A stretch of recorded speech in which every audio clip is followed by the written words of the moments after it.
Okay, I think she's... What? Sits down just so we have a gavel in order. Okay.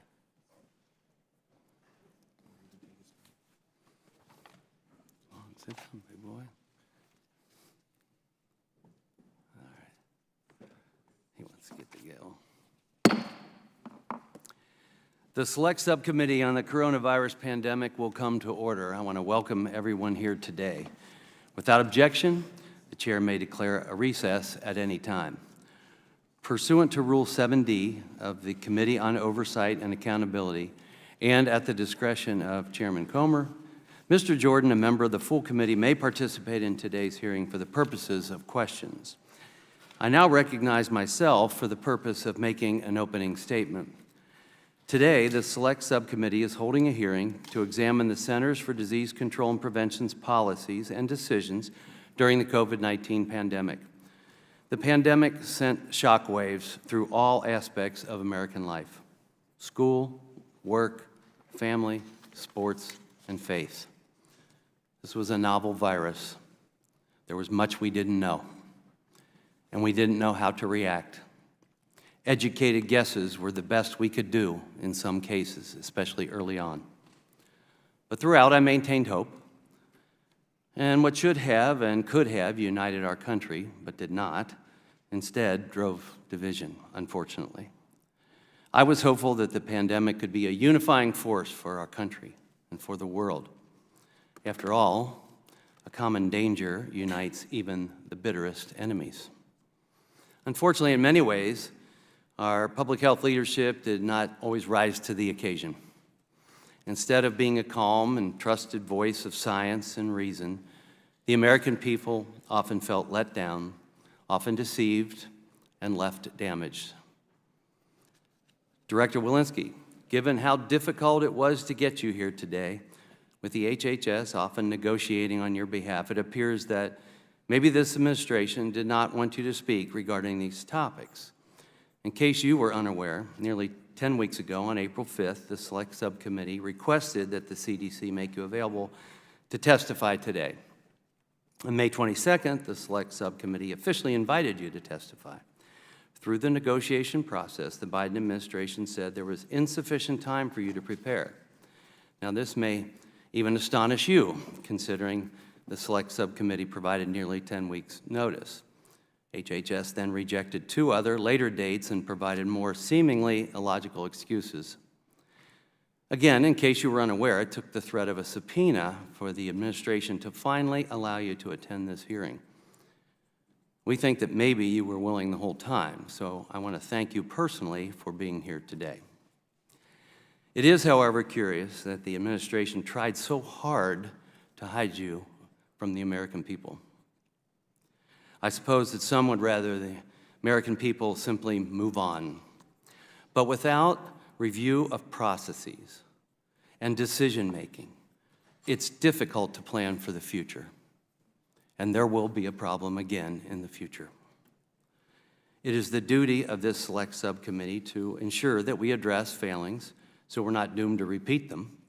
As well, let's affirm the positives. These are our duties and our obligations. Throughout the pandemic, CDC published confusing guidance and made divisive and confusing statements, and we must talk about these things.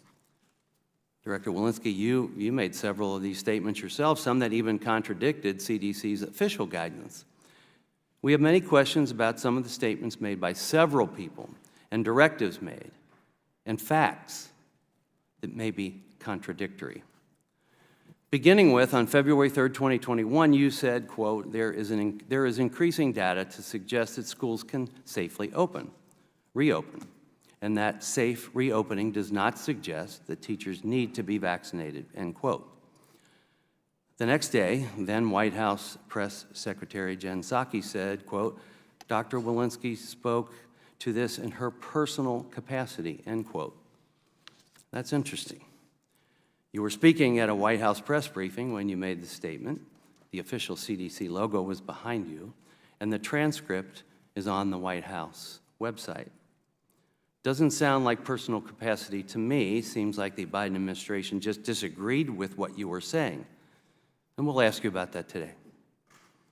On March 29, 2021, Director Walensky, you also stated, quote, "Our data from the CDC today suggests that vaccinated people do not carry the virus, don't get sick," end quote.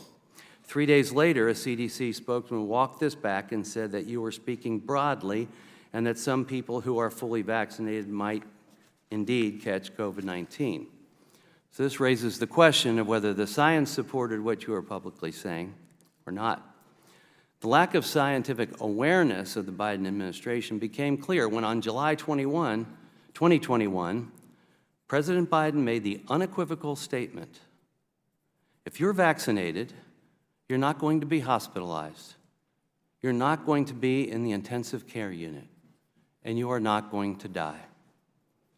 We will ask you about that and are interested in hearing if the data CDC had at the time supported that statement or if it was made for political or other purposes. At times, CDC seemingly accepted guidance from political organizations instead of relying on the real-time scientific data. At our hearing in April with the American Federation of Teachers, President Randy Weingarten, we examined its interactions with the CDC.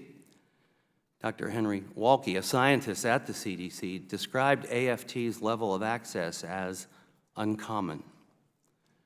Ms. Weingarten testified to having your direct phone number and provided the CDC with line-by-line edits and received an advance copy of the full internal draft guidance. And some of her edits were even accepted. This level of access is uncommon. The AFT even suggested adding a closure trigger to automatically shut schools down. Even though this specific edit was not accepted, the others that were have had some severe consequences. And I believe it's appropriate for the AFT to seek CDC guidance, but not to give you or the CDC medical and scientific advice. Drug use, violence, mental health issues, and suicide among our nation's children have skyrocketed, while test scores have severely fallen. Some will attempt to undermine the Select Subcommittee's efforts by saying that hindsight is 20/20, or that we are playing Monday morning quarterback. But our role is to investigate the COVID-19 pandemic. This requires looking back in order to plan ahead. It requires asking questions to evaluate how decisions were made and how they were implemented. And once that is done, we may put forth solutions based on facts, not suppositions. So I look forward to a strong, respectful, and on-topic discussion. Honesty is non-negotiable. Again, I thank you for being here today, voluntarily, and I look forward to your testimony. And with that, I yield to the ranking member, Dr. Ruiz, for any opening statement he would like to make. Thank you, Mr. Chairman, and thank you, Director Walensky, for being here today. As ranking member of this select subcommittee, I've often said how important it is that we focus on forward-looking policy solutions that will leave us better prepared in the event of another deadly novel airborne virus.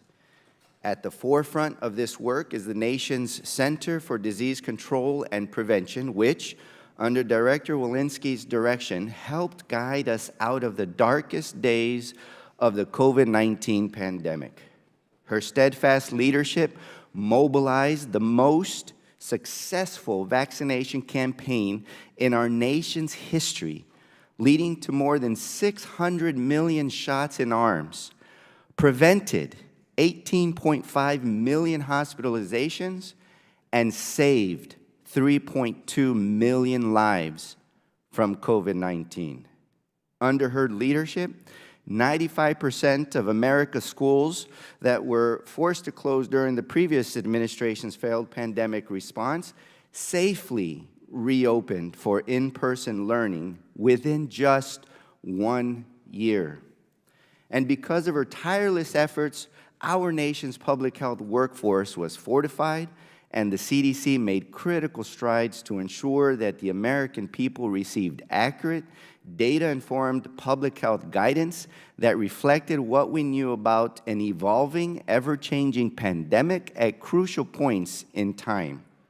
I say all this to not only thank Dr. Walensky for her service to the nation, but also to stress where we were and where we are today because of her leadership. You see, when Dr. Walensky began her tenure at the CDC, she inherited a beleaguered agency during the pandemic's deadliest 2-month stretch on record in the United States. In fact, every day, more than 3,000 people in the United States died from COVID-19. What's more, Dr. Walensky ascended to the role as director not only as the agency was in the midst of battling a deadly novel virus, but also as it was suffering from the severe setbacks and damaged morale that resulted from months of political interference by the former president and his administration. Throughout the early months of the pandemic, our nation's scientists were sidelined by White House officials and the president's political allies who meddled in CDC's communications, public health guidance, and scientific reports. That's in addition to the president's own downplaying of the coronavirus, which hampered our nation's pandemic response during one of the deadliest periods in America's history. This political interference and harmful messaging by the former president also manufactured a deep distrust in our nation's public health institutions, fundamentally undermining our ability to respond to future threats. That, coupled with the ongoing vilification of public health experts with the purpose of advancing a partisan narrative, and now we're seeing the real and dangerous consequence. In fact, a February 2022 Pew Research Center report found that fewer than 3 in 10 adults in the United States now have a great deal of confidence in medical scientists to act in the public's interests. As a physician and public health expert, this is deeply concerning to me, and it should be to us all. Our ability to prevent harm and save lives in the event of another pandemic is intrinsically tied to a strong relationship between our nation's public health experts and the American people. So where do we go from here? How do we move forward? Now that we are on the other side of this pandemic, thanks to Director Walensky and the Biden administration's leadership in delivering vaccines and safely reopening workplaces, schools, and our economy, we have the opportunity to rebuild the trust that has been eroded. We have the chance to right the wrongs of the previous administration by identifying and implementing real solutions that leave us better prepared in the event of another deadly virus. Solutions like empowering the CDC to promote comprehensive and timely data collection and reporting, equipping the CDC with tools and resources necessary to continue rapidly disseminating accurate information and guidance to the American public without political interference, and investing in the CDC so that it can continue to support its states and local partners in the face of future public health threats. It is now that we should work to re-inspire confidence in our nation's public health officials, not continue to vilify, falsify motives, and breed distrust in them. It is now that we should continue to assemble a strong public health workforce and see through Director Walensky's vision for the CDC to identify, prevent, and respond to novel viruses and threats more nimbly. And it is now that we should build on the Biden administration's progress to bolster whole-of-government pandemic preparedness so that we can more rapidly respond in a future public health crisis. So today, I hope we can make progress on advancing these objectives, because if we do, we can and will ensure the nation is better prepared in a future public health crisis. And that means future harm will be prevented and more lives will be saved. Thank you, and I yield back. Thank you, Dr. Rees. Our witness today is Dr. Rochelle Walensky. Dr. Walensky currently serves as the director of the Centers for Disease Control and Prevention. She was previously the Chief of Division of Infectious Diseases at Massachusetts General Hospital and a professor of medicine at Harvard Medical School. Dr. Walensky graduated with a Bachelor of Arts from Washington University in St. Louis, received a Doctor of Medicine from Johns Hopkins School of Medicine, and a Master of Public Health from the Harvard School of Public Health. Thank you for being here today. Pursuant to Committee on Oversight and Accountability Rule 9G, the witness will please stand and raise her right hand. Thank you. Do you solemnly swear or affirm that the testimony that you are about to give is the truth, the whole truth, and nothing but the truth, so help you God? Thank you. Let the record show that the witness answered in the affirmative. The Select Subcommittee certainly appreciates you being here today, and we look forward to your testimony. Let me remind the witness that we have read your written statement, and it will appear in full in the hearing record. Please limit your oral statement to 5 minutes. As a reminder, please press the button on the microphone in front of you so that it is on and the members can hear you. When you begin to speak, the light in front of you will turn green. After 4 minutes, the light will turn yellow. When the red light comes on, your 5 minutes has expired, and we would ask that you please wrap up. I now recognize Dr. Walensky to give an opening statement. Thank you. Chairman Wenstrup, Ranking Member Ruiz, and distinguished members of the subcommittee, it is an honor to be here with you today. I came to CDC in January of 2021 as a practicing infectious disease doctor and researcher who had been on the front lines of the pandemic treating patients with COVID-19. I leave later this month with a great sense of accomplishment that the public health emergency has ended, and with an unwavering respect and admiration for the dedicated people across CDC working every day to protect the health of Americans. When I started, CDC faced enormous challenges. For example, the sharing of data was too slow and often relied on fax machines, which greatly hindered federal, state, and local leaders from having timely access to critical public health data. As a nation, we have mourned the loss of more than 1.1 million family members, neighbors, colleagues, and friends from COVID-19. And we cannot lose sight of the fact that we are still losing people to this disease every single day. But thankfully, we are in a much different place today. The end of the public health emergency last month marked a tremendous transition for our country and for public health. Now we have the tools we need to protect people in our communities from severe infection and death. Thanks to the work of CDC, our partners in state and local government, the private sector, and frontline healthcare workers, more than 676 million doses of vaccines have been administered across the U.S., saving millions of lives. These vaccines built a wall of protection which dramatically decreased the risk of severe disease and death from COVID-19. When I started at CDC, just 1/3 of school districts were offering daily in-person instruction. With my 3 boys at home with me, getting schools open was a top priority for me. I, like many of you, recognize the critical role that schools play in supporting social, physical, behavioral, emotional, and mental well-being of our children.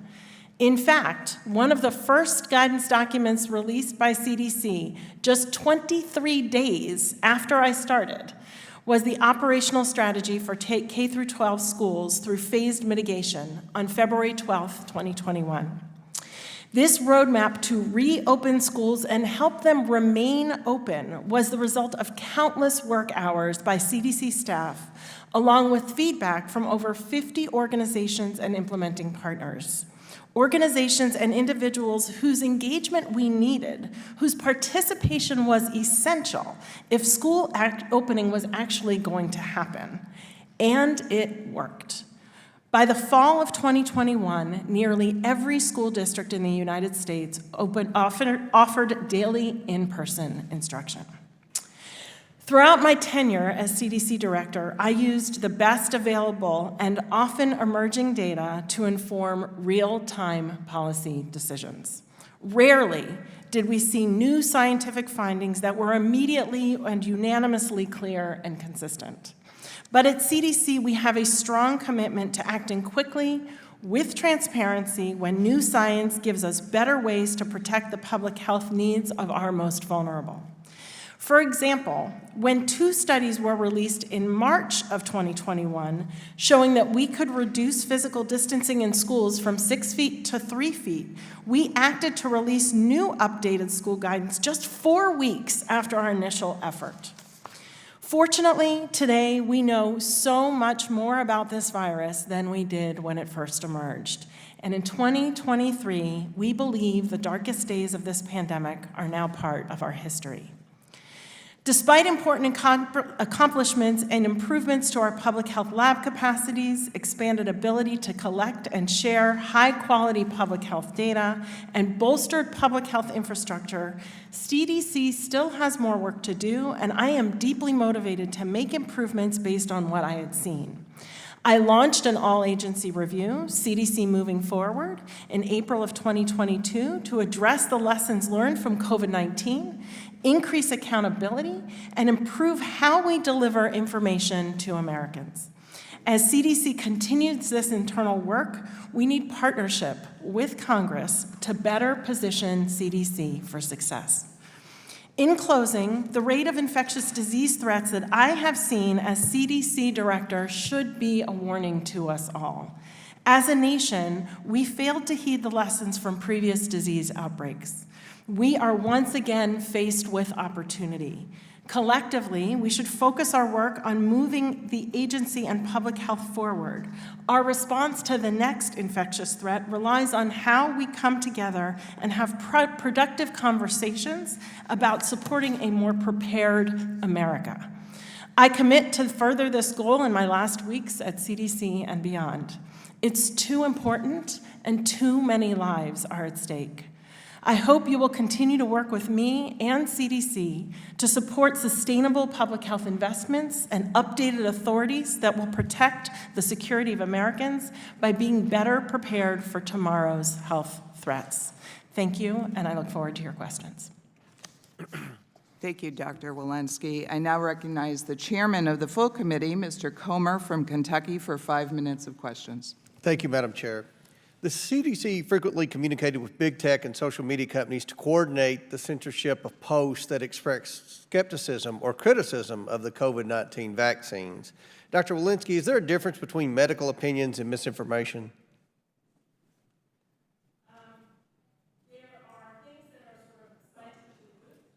There are things that are scientifically proven over and over again in the literature, and those eventually become fact. But I think that there are ways to interpret that. Exactly. Reasonable people disagree on a medical path forward, correct? I mean, that. Yeah, but I would also say that when there is increasing science, that leads to fact that more and more people then generally agree. I mean, patients often are advised to get a second opinion on medical advice. CDC records, however, show that CDC officials sometimes flag social media posts which they deem to be misinformation. My question is, did the CDC work with private companies to influence the censorship of dissent about vaccines? You know, that topic is one that is under litigation in the courts, so I will not be speaking to that. Recently, Meta CEO Mark Zuckerberg said that during the COVID-19 pandemic, the establishment kind of waffled a bunch of facts and then asked for a bunch of things to be censored that, in retrospect, ended up being more debatable or true. Did the CDC work with Meta, or I like to call it Facebook still, to censor or otherwise alter any post? Here's what I can tell you. The most important thing that has gotten us out of this pandemic, I think, is our vaccine and how well they work and how safe they are. I understand that. And it was really important that the American people understand how well they worked and how safe they are. I understand it. But in terms of the communications, that is, again, something that I'm not going to speak to because it is currently under You're court not going to answer the question.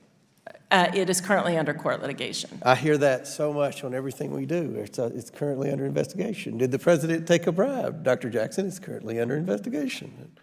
Did the CDC ever work with Facebook to craft internal policies on censoring posts regarding the COVID pandemic? Again, this Can't is answer something that is under court litigation. What I will say, though, it is so very important to get correct, factual information out to people to understand the overwhelming benefit of these vaccines over the very What minimal about Twitter? risks. Can you answer that? Again, under court So you litigation. refuse to answer the question?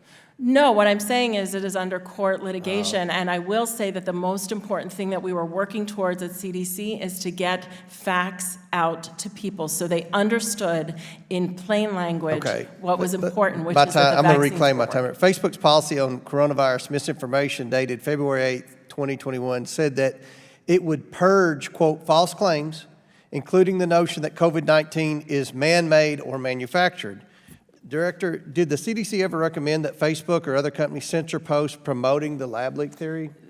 We're speaking to the same thing. These are all situations that are under court litigation. I will not be speaking to Did the those. CDC ever recommend that Facebook or other companies censor posts suggesting that vaccines did not prevent the infection or spread of COVID-19? What was most important to CDC was to get information about how well the vaccines were working and how safe they are. And, many of the questions, all of the questions that you're asking are along the same lines. They're currently under litigation in the courts. In one email, a CDC official tells a Twitter employee that, quote, CDC is working on a project with Census to leverage their infrastructure to identify and monitor social media for vaccine misinformation, unquote. And that they would, quote, like the opportunity to work with Twitter's trust team on a regular basis to discuss what they are seeing, end quote. So, Director, did the CDC work on a regular basis with Twitter or other companies to monitor or censor vaccine misinformation? Congressman, Can't my answer that? answer is the same. It's the same line of questioning. We wanted to get important information out to the people so that they would favor vaccines because they were working. They were preventing severe disease and death. I understand. But it turns out that some of the perspectives that the government censored, like the lab leak theory and some questions about the vaccine, were correct all along. But the government censored that. A lab leak is possible. I would go even further to say the lab leak is probable. Even some in the government have admitted that. The vaccine did not stop spread or infection. I'm not saying it was completely bad, but it did not stop the spread or infection. I think, actually, if I could actually just correct that point, and that is, initially it did. For the Wuhan strain and for the Alpha strain, all of the early data and the literature published in the New England Journal demonstrated that for those who worked, if you didn't get infected, that you were not transmitting it to other people, and it had very high efficacy early on, up to 96%. So and it that's part did of what change over time. I understand. I hate to interrupt, but my time's expired. But that's something that this committee is going to continue to investigate. But with respect to censorship, censoring dissenting opinions is unacceptable, and that's something else that this select committee needs to investigate. We don't need to see that ever happen again, and I look forward to trying to present the truth to the American people about what role the government played in censoring dissenting medical opinions, which may well prove to be true. Madam Chair, I yield back. Thank you. I now recognize the ranking member, Dr. Ruiz from California, for 5 minutes of questions. Dr. Walensky, when you took the helm at CDC, our nation was in the darkest days of the pandemic. More than 3,000 people were dying of COVID-19 each day, and the federal government was stumbling in the race to get as many shots in arms as the coronavirus surged through our communities. Our nation's healthcare and public health workforces had endured months of unparalleled strain, and America's faith in our public health institution was battered by the previous administration's reckless mishandling and politicization of the pandemic's response. And these narratives that somehow it was American-funded bioweapon made from China and purposely released from a lab in order to harm the world. But you hit the ground running. You brought fresh energy and a renewed commitment to the CDC's mission of leading with science to protect our nation's health. As a result of your leadership, speak for themselves, those results. Within weeks of you stepping into your new role, the CDC issued comprehensive guidance that meticulously laid out the steps schools and communities could take to safely and swiftly return kids to the classrooms. Just 1 year into your tenure, the number of students who returned to full-time in-person learning more than doubled, with 95% of kids back in classrooms by January 2022. What role does CDC's guidance play in paving the way for the safe resumption of in-person learning across the United States? Oh, thank you, Dr. Ruiz. It was instrumental. I mean, so much of what we did in getting this guidance out, and let me just emphasize, the most important thing, you can see by the fact that we released it 23 days after I started, was getting our children back to school. I had 3 of my own kids at home with me. I wanted our children back at school safely. The whole point was to get the schools open and to have them safely remain reopened. And we did that through a layered mitigation. Remember, at the time, vaccines were not available for children, and there were, we were rolling out vaccines across the country, and it was essential, this layered mitigation. What was also essential was getting feedback from our partners. We did a lot of engagement, a lot of listening, a lot of understanding. It's a lot of the recommendations that policymakers either fail or succeed in the field due to implementation problems. So it's only prudent for the implementers to be consulted with to ensure that any recommendation will be followed and will actually work. During your tenure as CDC director, you also worked closely with your colleagues at various levels of government to execute the most sweeping vaccination campaign in America's history. Over the more than 2 years that you spent at CDC, the federal government facilitated getting more than 600 million COVID-19 shots in arms. This historic campaign protected tens of millions of Americans from the threat of severe COVID-19 and death. During your tenure, how did CDC work with government and community partners to right the ship on the COVID-19 vaccine rollout and turn the tide on the pandemic? And what were the biggest top 2 lessons learned?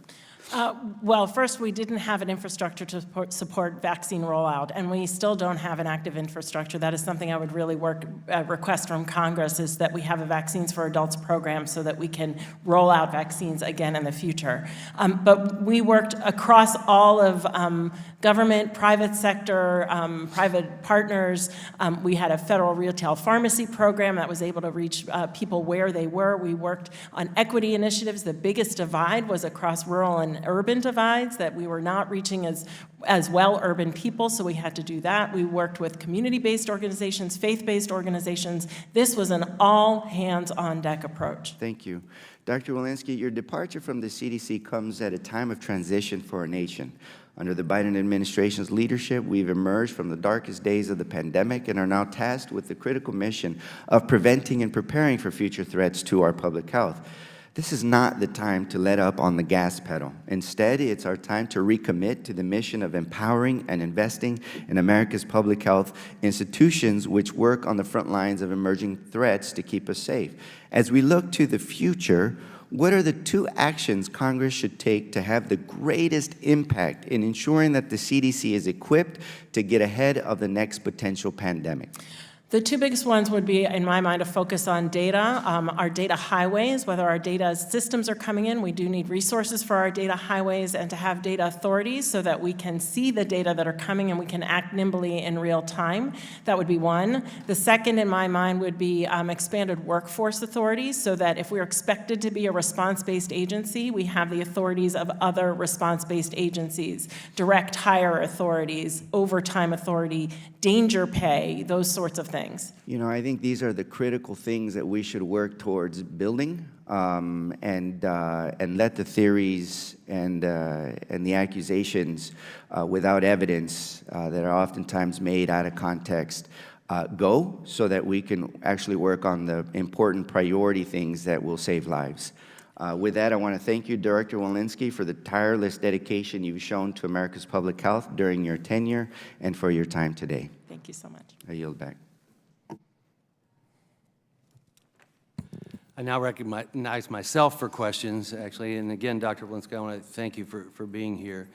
And I feel certain that there's much we can learn going forward based on many of your experiences and your predecessors' experiences, that we can come forward with better plans in the future. So on March 28th, the Select Subcommittee sent you a document request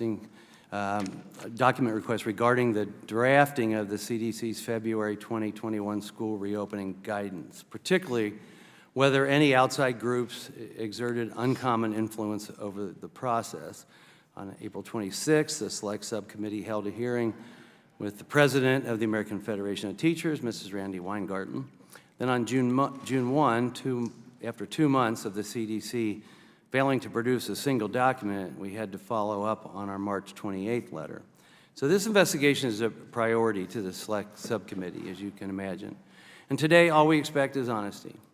And do you commit, as the director of the CDC and speaking for the CDC, to fully cooperate with the document requests? I certainly commit. I know we have been working with you, and I commit to working with HHS and to working with you to act in good faith and get you the documents that we can. I appreciate that. We do need to see them. And do you commit, as director of the CDC and speaking for the CDC, to make employees available for transcribed interviews? Again, this is something I commit to working with CDC in good faith efforts to do our best to get you the information and talk to people that you request. It's really important. It's really important that. to talk to people that were in the trenches and to understand what was going on, good, bad, or indifferent. So a large part of this investigation is whether the teachers' unions or other political groups receive preferential treatment from the CDC or the Biden administration, and if these groups advocated for measures that would unscientifically keep schools shuttered. That's a concern. So I'm going to ask a series of questions, and I know this is sometimes challenging to just answer something yes or no, but I'm going to ask you to do that if you would. Director Walensky, did the American Federation of Teachers provide suggested edits to the CDC's February 2021 school opening guidance, including a trigger to automatically close schools that, if implemented, would have kept more schools closed and kids out of the classroom? The AFT was interested in having closure triggers. That is my understanding, yes. So your answer is yes. Yes, but they were not accepted, of course. I understand. Our full goal was getting the schools open, and there was not a scientific, I mean, if you recognize in our guidance, we had layered mitigation strategies to keep our schools open. This was all about keeping schools open. This was not about triggers to close them. I appreciate that. Did the AFT's suggested closure trigger run contrary to the prevailing science and data at that time? Again, this was something where we had layered mitigations to strategies in the operational guidance to keep our schools open. This was, again, it was all very locally based, you know, depending on local community transmission, et cetera. But again, our goal was not to talk about school closure triggers. Our goal in this guidance was to keep them open. And I appreciate what you just said about what's going on locally, because I think that's one of the real lessons learned here, because in medicine in particular, you had counties with no cases whatsoever, and people were being denied their medical care. So there were a lot of things to consider there, and I appreciate that you didn't accept one of the things, because in my mind, the science and the data was contrary to some of those, the trigger, if you would. And to be clear, though, the CDC did not implement a closure trigger that the AFT advocated for, correct? Correct. All right, thank you very much. Because it was unwarranted, correct? Because that was not the goal of the guidance. The goal of the guidance was to get schools open and to keep them open. That was not where we were looking. Just to keep in mind, this was January 2021. Many of the schools were closed. This is what I inherited, what I stepped into. My kids were home with me. Mm-hmm. The whole point was safe reopening, remaining reopening of schools. No, I'm with you, and I remember January 2021 quite well, and I have children also, grade school children, so I get it. But I want to shift to the statement you made on February 3rd, 2021. You stated, there is increasing data to suggest that schools can safely reopen, and that safe reopening does not suggest that teachers need to be vaccinated. Vaccinations of teachers is not a prerequisite for safely reopening schools, end quote. The same day, the White House stated that you were speaking in your personal capacity, quote, end quote, on personal capacity. So again, just yes or no, were you speaking in your personal capacity when you made that statement? Whenever I have been speaking to Congress, to the media, at press conferences during my tenure at CDC, I have been speaking in my professional capacity. Thank you. Was that your position based off the available science and your own knowledge and experience? Just to be clear, there were limited amounts of vaccine doses at the time. There was a prioritization ultimately several weeks later for teachers to get vaccinated, but I didn't think teacher vaccination, if we had all of the other five layers of mitigation strategies available, that was not the only thing that needed to keep schools closed. That was, the schools could open without teachers being vaccinated. And there were data and literature, people in healthcare were working already. Many people were Yes, working. many people were working. Why do you think the White House contradicted you then, or tried to change it from professional to personal? That is something I can't speculate to. I think you'll have to ask them. That's fair. On June 21, 2021, President Biden stated, quote, "If you are vaccinated, you're not going to be hospitalized. You are not going to be in the intensive care unit. You are not going to die," end quote. Again, simply yes or no. By that date, were there vaccinated Americans that were hospitalized? What I can tell you is at the time, CDC was releasing increasing data showing the immense protection of vaccines against severe disease, hospitalization, and death. But by that date, were there vaccinated Americans that were hospitalized? Maybe I will say this. We still, to this day, do not have data on people who are coming into the hospitals who are vaccinated. That is a data point that we have lacked. Well, I appreciate you saying that, because that is another thing that we need to look into very closely and to do better going forward. On our data system. But I will say this, believe me, as a physician, I was watching what was going on. We were first looking out to try and see how do we treat this thing? What is going on? What blood work can we do? IL-6, your inflammatory markers, CT of the lungs. There were no tests. And we were trying to find answers, but we did pay very close attention to the trials of Operation Warp Speed. And it was fascinating to, be a part of that in some way. We would meet with Dr. Fauci, Dr. Collins, et cetera. But we knew from the trials that people that got vaccinated still got COVID. In general, they didn't get as sick, and they were less likely to be hospitalized, and therefore less likely to die. But it was still happening. So I'll ask you the question, to the best of your knowledge, had any passed away? When he made first, that statement in June of 2021. If I might, Dr. Wenstrup, let me just also thank you for your work in promoting vaccination. Many videos of you doing vaccine clinics yourself. So I want to thank you for your efforts there. It was much, what I will say is my understanding of the initial clinical trials that were released in November, December, before I became CDC director, was 96% protection against symptomatic disease. In medicine, we never say never. But Exactly. Exactly. So thank you. And that's the problem I have with this statement from the leader of the free world, is to say something so definitive. You're not going to be hospitalized. Even in the trials, people were hospitalized. You're not going to the ICU as a definitive statement. That was misinformation. That was divisive. That was dangerous. And it put you in a very hard spot. It put you in a very hard spot, as you are to be the leading voice for America. And I applaud so many of the things that you have done and did do. But this is a problem, and that's the point I'm trying to make, that we cannot let this happen. We have to let science be the science.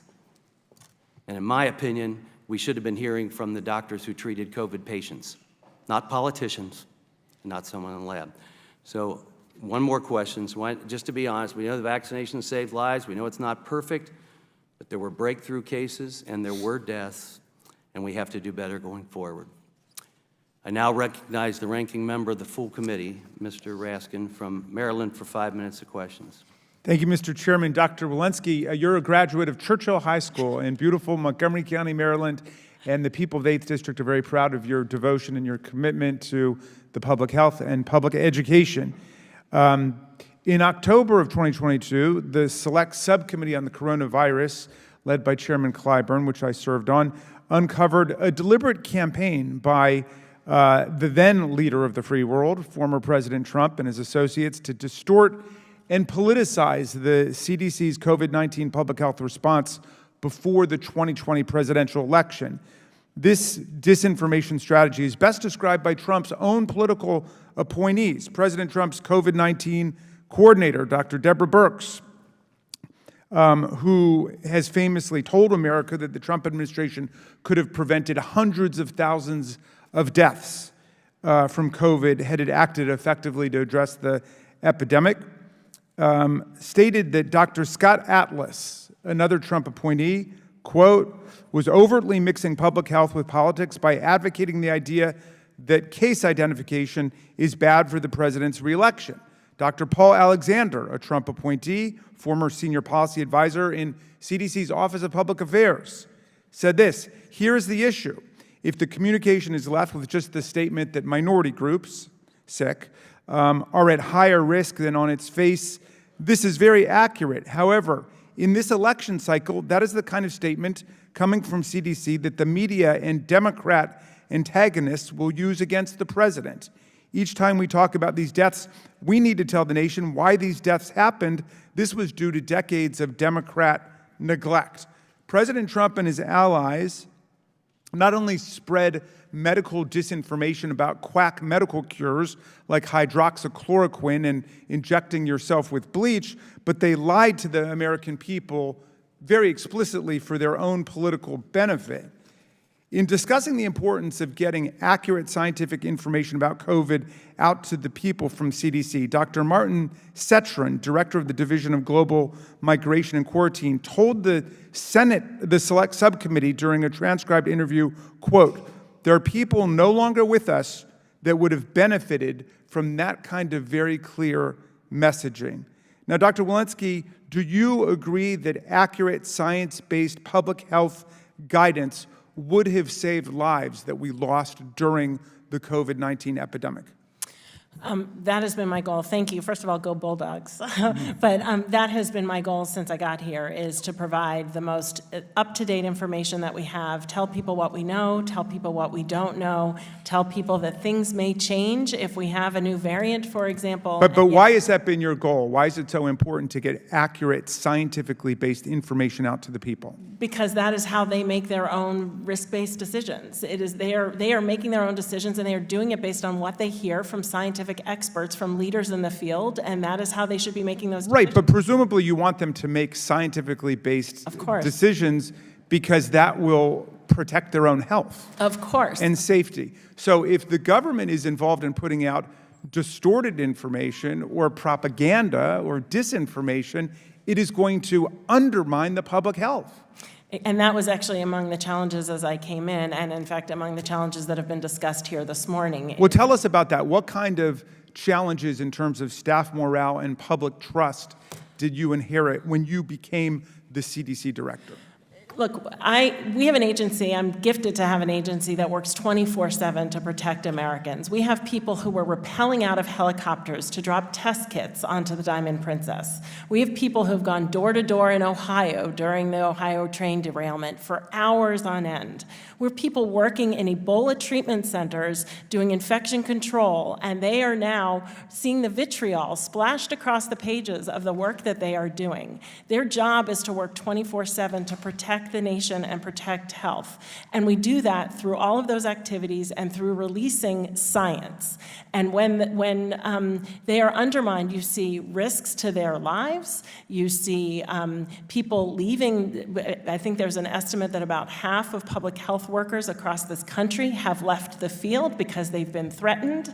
That does not help public health in this country. Well, and I want to thank you for your devotion to getting scientific facts out to the people in pursuit of the public health. And if Donald Trump's apologists are really worried about plummeting confidence in government and in public health, they should look at the lies and the serial manipulation of the facts that were engineered by Donald Trump and his administration in their spectacularly failed response to COVID-19. I'd like to ask unanimous consent to enter into the record an October 2022 report titled, "It Was Compromised, the Trump administration's unprecedented campaign to control CDC and politicize public health during the coronavirus crisis," that was authored in the last Congress, Mr. Chairman.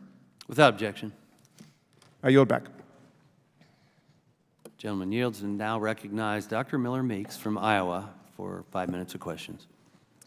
Thank you, Mr. Chair. And Dr. Walensky, it's nice to see you again, and thank you for testifying before the committee today.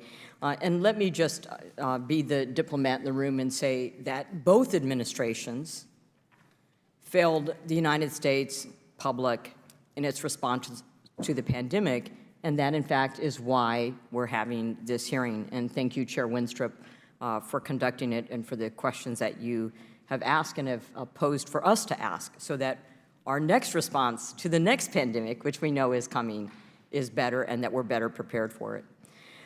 As you know, this select subcommittee held a hearing in April on the consequences of school closures, in which Randy Weingarten testified as the only witness.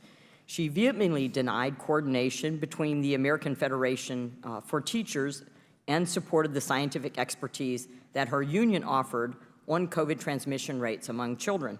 Mind you, her experts did not consider the American Journal of Pediatrics findings that showed children were poor transmitters of the coronavirus, or the data from Sweden that showed 0 COVID deaths amongst children aged 1 to 15, despite keeping schools and daycares open for all of the spring in 2020, or the fact that schools were open in Europe, or the fact that there were schools, private schools and public schools, that were open here in the United States.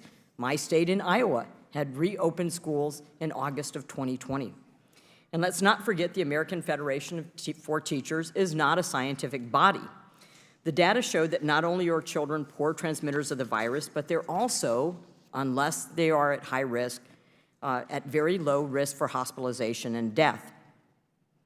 The CDC is supposed to be the nation's leading science-based communicable diseases agency, not preventable medical diseases or climate change, although those things are very important, with public health being the #1 goal, especially as related to communicable diseases. At multiple points throughout the pandemic, the CDC issued not only confusing guidance that was seemingly not based on real-world data or evidence, but blatantly false information that fundamentally and permanently damaged people's lives and led to loss of trust. And I, having been a former director of a state of public health, admire your commitment to your agency and your staff. I had the same to my agency and my staff. And I also know how extraordinarily difficult the job is that we do, bringing science into the real world and making decisions and recommendations for individuals to follow. But this occurred in the form, and our response to the pandemic and response to lockdowns and shutdowns occurred in the form of mental health decline, learning loss, economic instability, and a loss of trust in some of our premier institutions. And among one of the CDC's pandemic failures was its guidance on school closures. And I understand what you're saying here today was that there were certain things that you declined to act upon with triggers, but there were other things where recommendations were seemingly followed at the CDC's guidance. On February 12th, 2021, CDC issued updated guidance on school operational capacity, which effectively condoned the continued closure of schools, whether it was tacit condonement or implied. Again, this was despite clear data that showed children, especially within elementary schools, were not super spreaders, and that teachers were no more susceptible to infection or death than those in any other profession at which people were working. You also said that you looked and that you wanted to have the most up-to-date data and that it was locally based. And so we wondered, did you use real-world evidence? Was this brought into the bear on what your recommendations were? After the April hearing of Ms. Weingarten, I received a letter from her lawyer at ATF, which amongst other things said that I belittled the scientific expertise that was available to the AFT. He supported his claim by leaking an article that discussed COVID-19 transmissions in households, not schools, and suggested that I keep an open mind and show some humility. Those things have not been previously described to me. However, I'd like to enter these both into testimony. The article by which they are submitting on COVID-19 transmissions in households is from June of this year, so would not have been available as scientific data. So, Mr. Chairman, I ask unanimous consent to enter this letter and the accompanying article into the record. Without objection. Dr. Walensky, can you explain to this committee what data the CDC reviewed when developing its school reopening guidance, whether the CDC considered the American Journal of Pediatrics study or data from Sweden or Iceland? And did you consider data and information from school systems that were already open in developing the guidance? And additionally, will you admit that COVID transmission in schools, especially elementary schools, was low enough to not justify school closures? Thank you so much for that question, Dr. Miller-Meeks. As part of our scientific brief, when we released our, and just to be clear, it was not a document to close schools. Many of the schools were already closed. This was operational guidance to get schools open and keep them open. But in the scientific brief that went along with that operational guidance, we had reviewed publications from the UK, Israel, Switzerland, Norway, Germany, Italy, and more. I can tell you that there was not a lot of published data from Sweden. There was a study subsequently from Sweden that demonstrated that Swedish schools that had in-person learning, their teachers had twice the infection rate as those that had closed. And I can also tell you by late spring that Sweden had actually had overwhelmed hospitals and had ultimately decided to close the schools for people who were over the age of 13.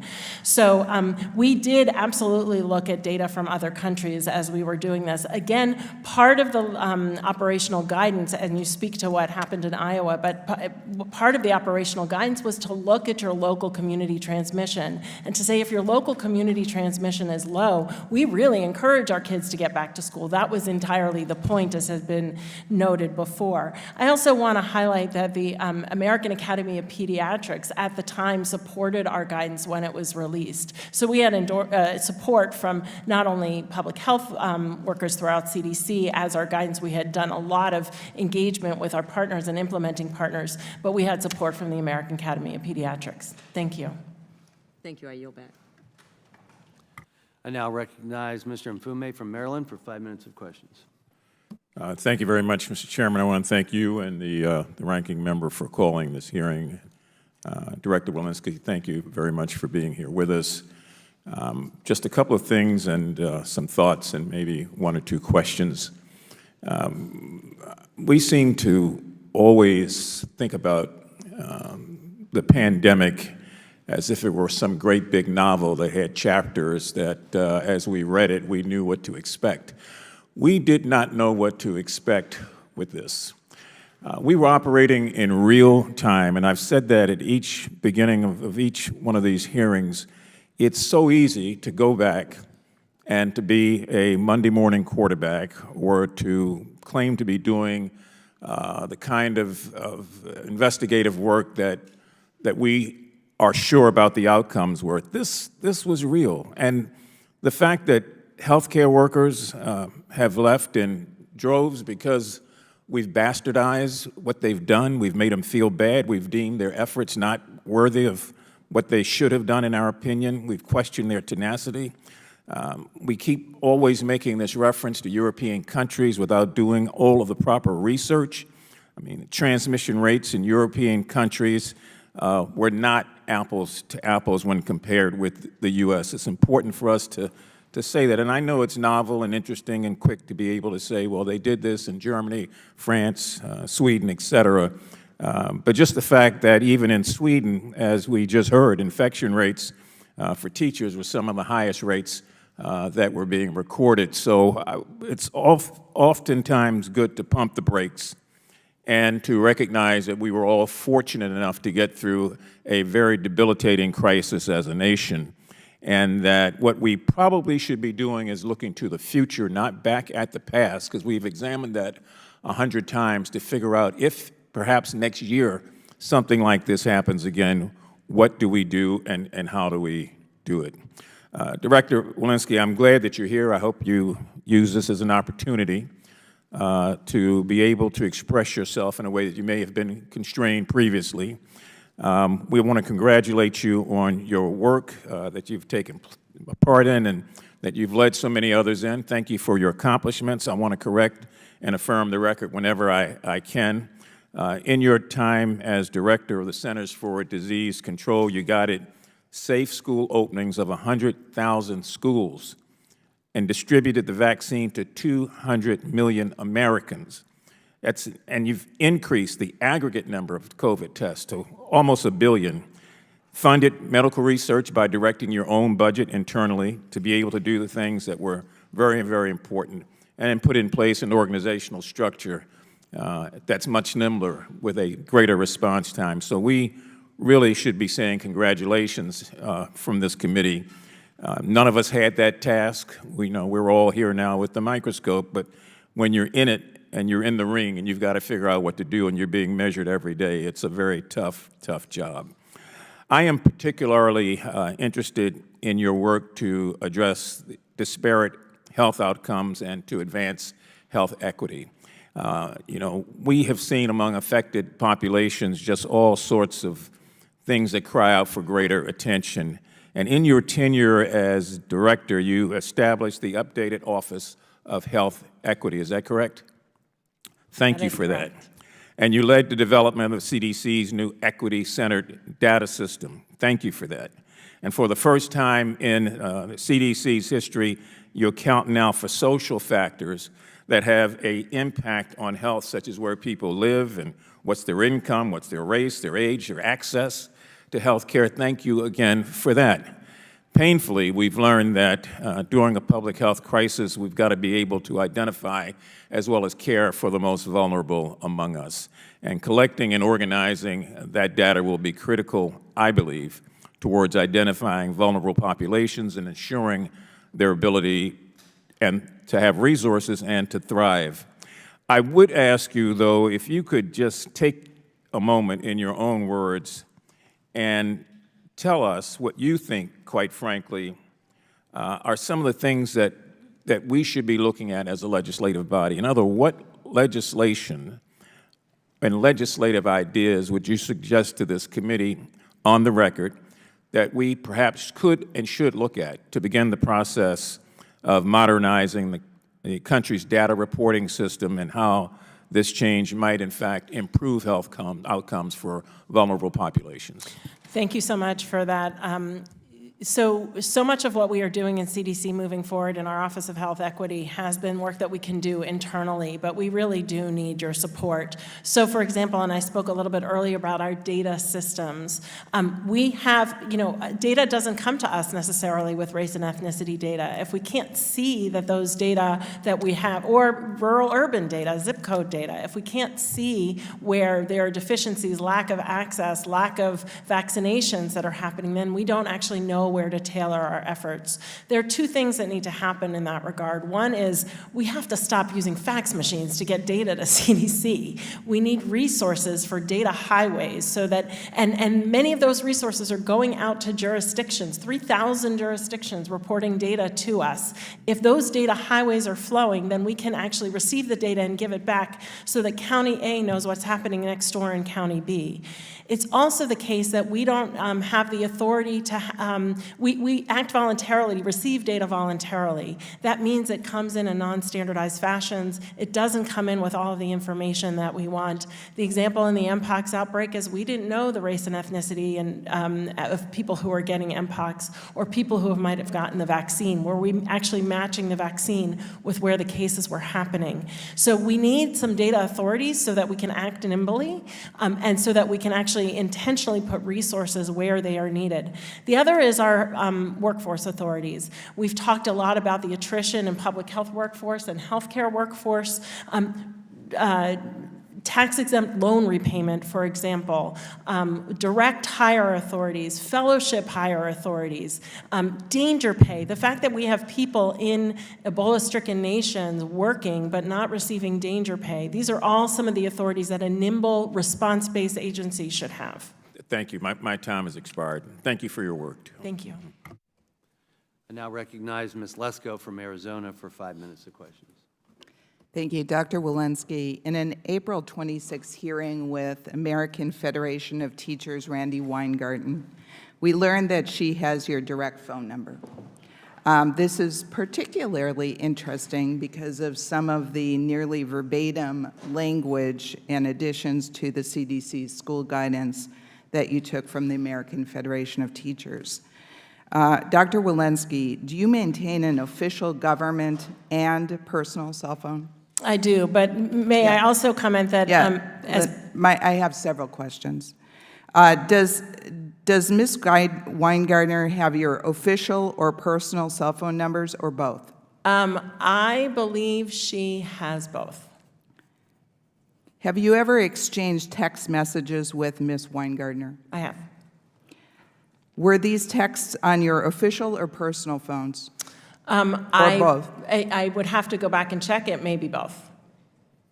I would also say that I recognize that as part of the record Ma'am, retention I have requirements. several questions. Yeah. I'm sorry. Then if we have time, we can expand. Were these texts in furtherance of official business or about the business of the CDC? I imagine I would have to go back and look. The Select Subcommittee is in possession of about 5 text messages between yourself and Ms. Weingartner. Are there more? You know, there are hundreds of FOIA requests, so I am not privy to all of the details of all of the ones that you have. But I will say that regardless, I recognize have you ever deleted any text messages to or from Ms. Weingarten? I am aware of the requirements for retention of these records, and I am compliant. Have you ever with them. deleted any? No. Thank you. As part of the My records next retention. question, you had said earlier that the CDC's goal is to get out the most accurate information and the most timely, most recent data, or something to that effect. I just looked at the CDC's website. It's titled, "Use Masks to Slow the Spread of COVID-19." It specifically says, masking is a critical public health tool, and it is important to remember that any mask is better than no mask. Wear the most protective mask and you can that fits well and that you will wear consistently. Wearing a high-quality mask along with vaccination, self-testing, and physical distancing helps protect you and others by reducing the chance of spreading COVID-19. Dr. Walensky, why aren't you and your staff wearing masks? Because we also have guidance on our website that says that mask wearing can be related to our hospitalization levels, our local hospitalization levels, and right now over 99% of counties, thankfully, But Dr. have low Walensky, that doesn't hospitalization say that levels. on your own masking website on the CDC. Well, there's a link from our hospitalization levels to say when you should think about wearing masks. We also have in there that people can and should wear a mask whenever it is that they please. There are people in this room wearing masks, and it gives guidance to the people in this room. But your own website, you had Right. said you give out the most recent information, data. Your own website has this that says you should wear a mask in addition to vaccination, yet you and your staff are not wearing masks. I don't understand. Our website has context in it, right? Of course, there's a link to our community hospitalization levels, and those hospitalization levels give recommendations on where to mask. But We that's also not. have- That's not on this simple page that the public sees. So may I suggest that you update your own CDC website about masks? Thank you, and I yield back. Now recognize Ms. Ross from North Carolina for 5 minutes of questions. Thank you very much, Mr. Chairman. Dr. Walensky, I really appreciate you being here today. And throughout the hearing, including just recently, we've heard some accusations about your stewardship at the CDC during the pandemic and even since the pandemic officially ended last month. Before I get to my questions, I'd like to give you a moment to respond to anything that you would like to get on the record, if you'd like to take a minute to share anything. Thank you. You know, what I will say is our goal has always been to give the most accurate data, to be science-based, to get our kids back to school, to do so in a safe manner, to demonstrate the safety and effectiveness of our vaccines, and to promote vaccination, which has been instrumental in getting us out of this pandemic. Thank you. Thank you. I'm particularly grateful for your efforts to take the lessons that we've learned during the COVID-19 pandemic and use them to inform forward-looking policies that will make our country better prepared for the next pandemic that we know is coming. This includes spearheading the reorganization of the CDC to transform the agency into a more streamlined, nimble organization that is poised to tackle public health threats as soon as they arise. For example, under your leadership, the CDC has stood up the Center for Forecasting and Outbreak Analytics to forecast infectious disease outbreaks and inform policymakers in real time. We've already seen the success of this initiative in combating outbreaks such as Mpox last year. Could you speak for a word about this center and what it is doing to monitor and respond to emerging threats, including novel virus outbreaks with pandemic potential? Thank you so much for the opportunity, Congressman. I am particularly proud of the Center for Forecasting and Outbreak Analytics, not only because of the work that they do and the way that they are growing, but because they are getting the best of the best in academia and the private sector to do this work. This is a place people want to come. There are 3 core missions. They are looking at predict, inform, and innovate. How do we do, and how can we get that information out locally? Among the successes that we have seen already, we talked about our modeling the potential spread and severity of disease. We saw early publication, one of the first in the country on Omicron, one of the first in the world on the severity of Omicron. We saw 4 or 5 technical reports on Mpox and the severity of Mpox, the outbreak of Mpox. We were applauded around the world for the work in that. And then we are looking at what we are doing locally with public health officials. This is going to be a shining star. It already is a shining star among the great stars that we have at CDC in terms of our centers, and I'm really looking forward to their continued growth, and I'm grateful for the support to do so. Thank you. Thank you. I'd also like to briefly discuss, and you touched on this, CDC moving forward, which is focused on creating more agile, streamlined agency that can more effectively respond to a future public health threat.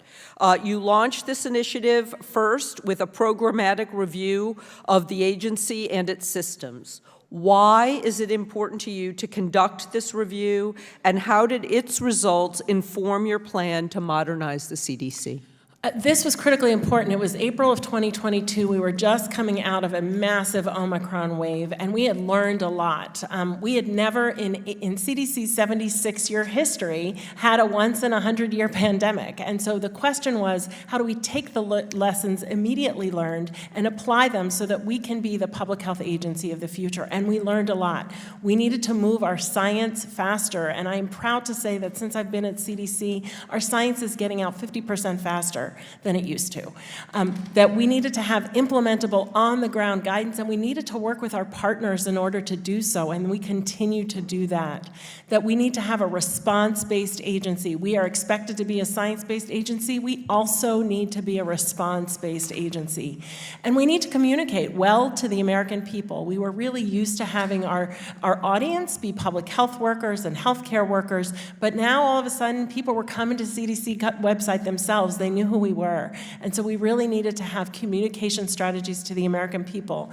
To that end, among the things that we're doing is we have 200,000 web pages on the CDC website. We're streamlining them down in a project called Operation Clean Slate so that we have the most important tailored information to the American people and our public health partners. Thank you very much. And Mr. Chairman, I yield back. I now recognize Dr. Joyce from Pennsylvania for 5 minutes of questions. Thank you, Chairman Wenstrup and Ranking Member Ruiz, for convening the Select Subcommittee today. And thank you, Dr. Walensky, for appearing before us here today. As members of this Select Subcommittee, it's incumbent upon us to uncover the truth behind the destructive COVID-19 pandemic and the flawed policies implemented by our nation's public health officials. Millions of lives were lost, families were destroyed, businesses and livelihoods across our country were crushed, all while the uncertainty of the panic ensued.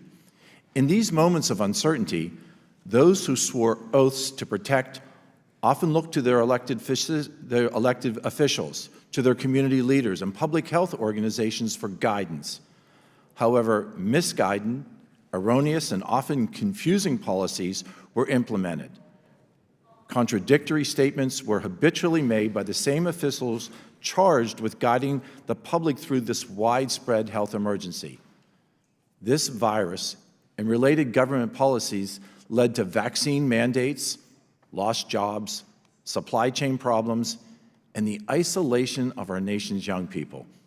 In order to protect our constituents and the American public from future pandemics, we are working to understand the truth behind the coronavirus pandemic, and we've waited a long time for the answers. On March 29, 2021, you appeared on the Rachel Maddow Show, and you said, and I'm quoting now, "Our data from the CDC today suggests that vaccinated people do not carry the virus, don't get sick, and it's just not in the clinical trials, but it's also in real-world data," unquote. Yet, 3 days later, on April 1st of 2021, a CDC spokesperson had to walk back your own words and officially told the New York Times that, and again I'm quoting, "Dr. Walensky spoke broadly during this interview. It's possible that some people who are fully vaccinated could get COVID-19. The evidence isn't clear whether they can spread the virus to others. We are continuing to evaluate the evidence." Dr. Walensky, simply yes or no, does a spokesperson from the CDC going on record and correcting the statements that you made undermine and fracture the confidence in CDC leadership? Dr. Joyce, I know you know that I was speaking in generalities, that we saw data and evidence that was over 90% that the vaccines were effective in preventing severe disease and death, and in fact, in preventing symptomatic disease. And that once people had been vaccinated, even if they were to get infected, they were not getting sick and they were not able to transmit to others. But Dr. So that was Walensky, the you information. stated that vaccinated people, and I'm quoting, "do not carry the virus." This fractures and undermines the confidence in your leadership. The CDC is the nation's leading science-based, data-driven service organization that's mission is to protect public health. Yet during the pandemic, there was continuously a countrywide perception of the shift about the nature and the risks of COVID. This is underscored by those inconsistencies in messaging, and unfortunately in your messaging, including a CDC spokesperson who had to walk back comments that you yourself made on television. In fact, it could be said that these inconsistencies led to the findings of a survey conducted by the Pew Research Center, where again I'm quoting, 57% of US adults say false and misleading information about the coronavirus and vaccines has contributed to the problems that the country has faced dealing with the corona outbreak. Dr. Walensky, do you feel that any accountability regarding the public perception and the lack of widespread confidence in the CDC and its public officials, do you feel that that rests on the shoulders of leadership? I think would dispute the framing of that question. I think that there is increasing confidence in the CDC and that there has been an undermining of scientific We have polling from the Pew Research Center that says more than half of American adults felt that there was misleading and false information. Dr. Walensky, is the CDC not capable of accurately reporting to the country the generalities in a public health situation, specifically during the COVID pandemic? Actually, we can get back to the generalities that you speak to, and that is the quote at the Rachel Maddow Show that where I said they can't carry the virus, meaning they can't transmit it to others. That was true for the Alpha variant at the time that I said it. Even those who might have had a positive test, who might have had asymptomatic infection, a breakthrough asymptomatic infection, were not transmitting that virus to anyone else. But your leadership has fractured the American public's confidence in the CDC. We are trying to work together as a bipartisan committee to work forward to understand how this misinformation and how these comments are made and yet walked back just in a matter of a few days by a spokesperson from your own CDC. This committee wants to understand this further. I think that we are coming to conclusions as we work to shine a light on these problems. And I, again, thank you for coming here today. My time has expired, and I yield back, Mr. Chairman. I now recognize Dr. Barra from California for 5 minutes of questions. Thank you, Dr. Walensky, for your service and certainly your work as CDC director. Mr. Chairman, I have the privilege of sitting on the CSI Commission for Strengthening America's Health Security, and one of the task forces that a subgroup put together a report, Building the CDC the Country Needs, comprehensive. It included former CDC members, nonpartisan health experts. I'd love to, Mr. Chairman, I'd love to enter that to the record. Without objection. Great, thank you. Dr. Walensky, one of the recommendations out of that report was looking at a reorganization plan, and I know you undertook the reorganization plan. I'd love to get a sense of major findings and the status of that reorganization. So among the things that we learned is that there were layers of bureaucracy that were happening that within the agency, that things that were really essential, our public health infrastructure related things, our Office of Readiness and Response, our laboratory systems, our data systems were buried in layers of bureaucracy and not within like the immediate Office of the Director line of sight. So among the things that was so critically important in this reorganization that was completed, I believe, in the end of February, and we're actively acting under that new reorganized structure, was to have those layers, those really important public health infrastructure components, science, data, laboratory, readiness, report immediately into the Office of the Director, full line of sight, and to get rid of those bureaucracies. Great. One of the other recommendations, and you touched on this, was on the communications front and how we translate the science into guidance in a way that, I watched my wife who's also a physician and runs a large system of community health centers, going to the CDC website on a daily basis during the pandemic, using that information to provide guidance to her healthcare professionals, but also how do you translate that science knowing that lay members of the public were now going to the CDC website?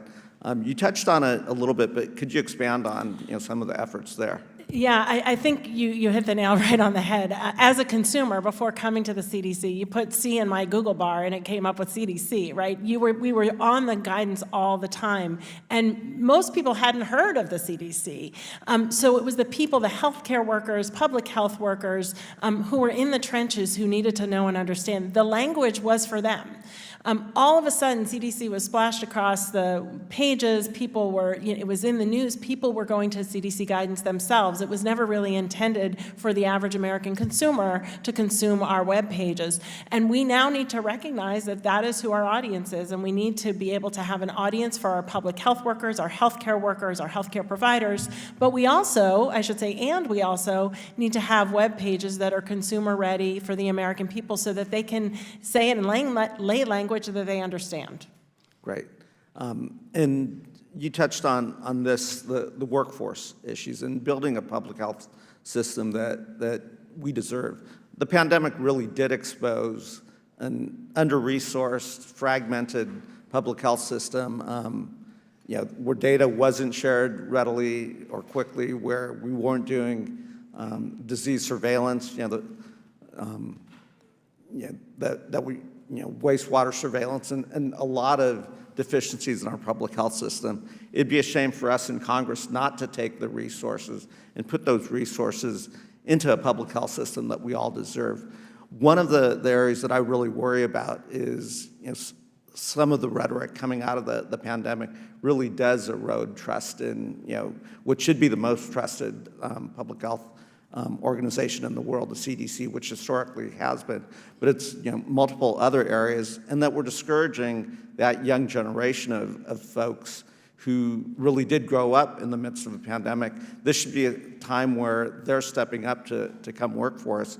Maybe in the short period of time that I have, if you could just reiterate the things that we should be thinking about in Congress to help build that workforce. Maybe I will just emphasize, thank you for that opportunity. This nation is an estimated 80,000 public health workers in deficit to perform and that is a report outside of CDC, to perform the standardized public health duties of this country. We need public health workers. In order to do that, certainly tax-exempt loan repayment, so people are encouraged to go in. People leave medical school with $200,000 in debt, so they're encouraged to go into this field. It's an incredible field, and yet during this pandemic, we have some health departments that report 50% of people leaving. We need those public health workers if we are going to be primed and ready for any threat that comes next. Great, thank you. I've used my time, so I will yield back. Thank you again for your work. Thank you. I now recognize Dr. McCormick from Georgia for 5 minutes of questions. Thank you, Mr. Chair. Director Walensky, it's good to have you here today. Thank you for being with us.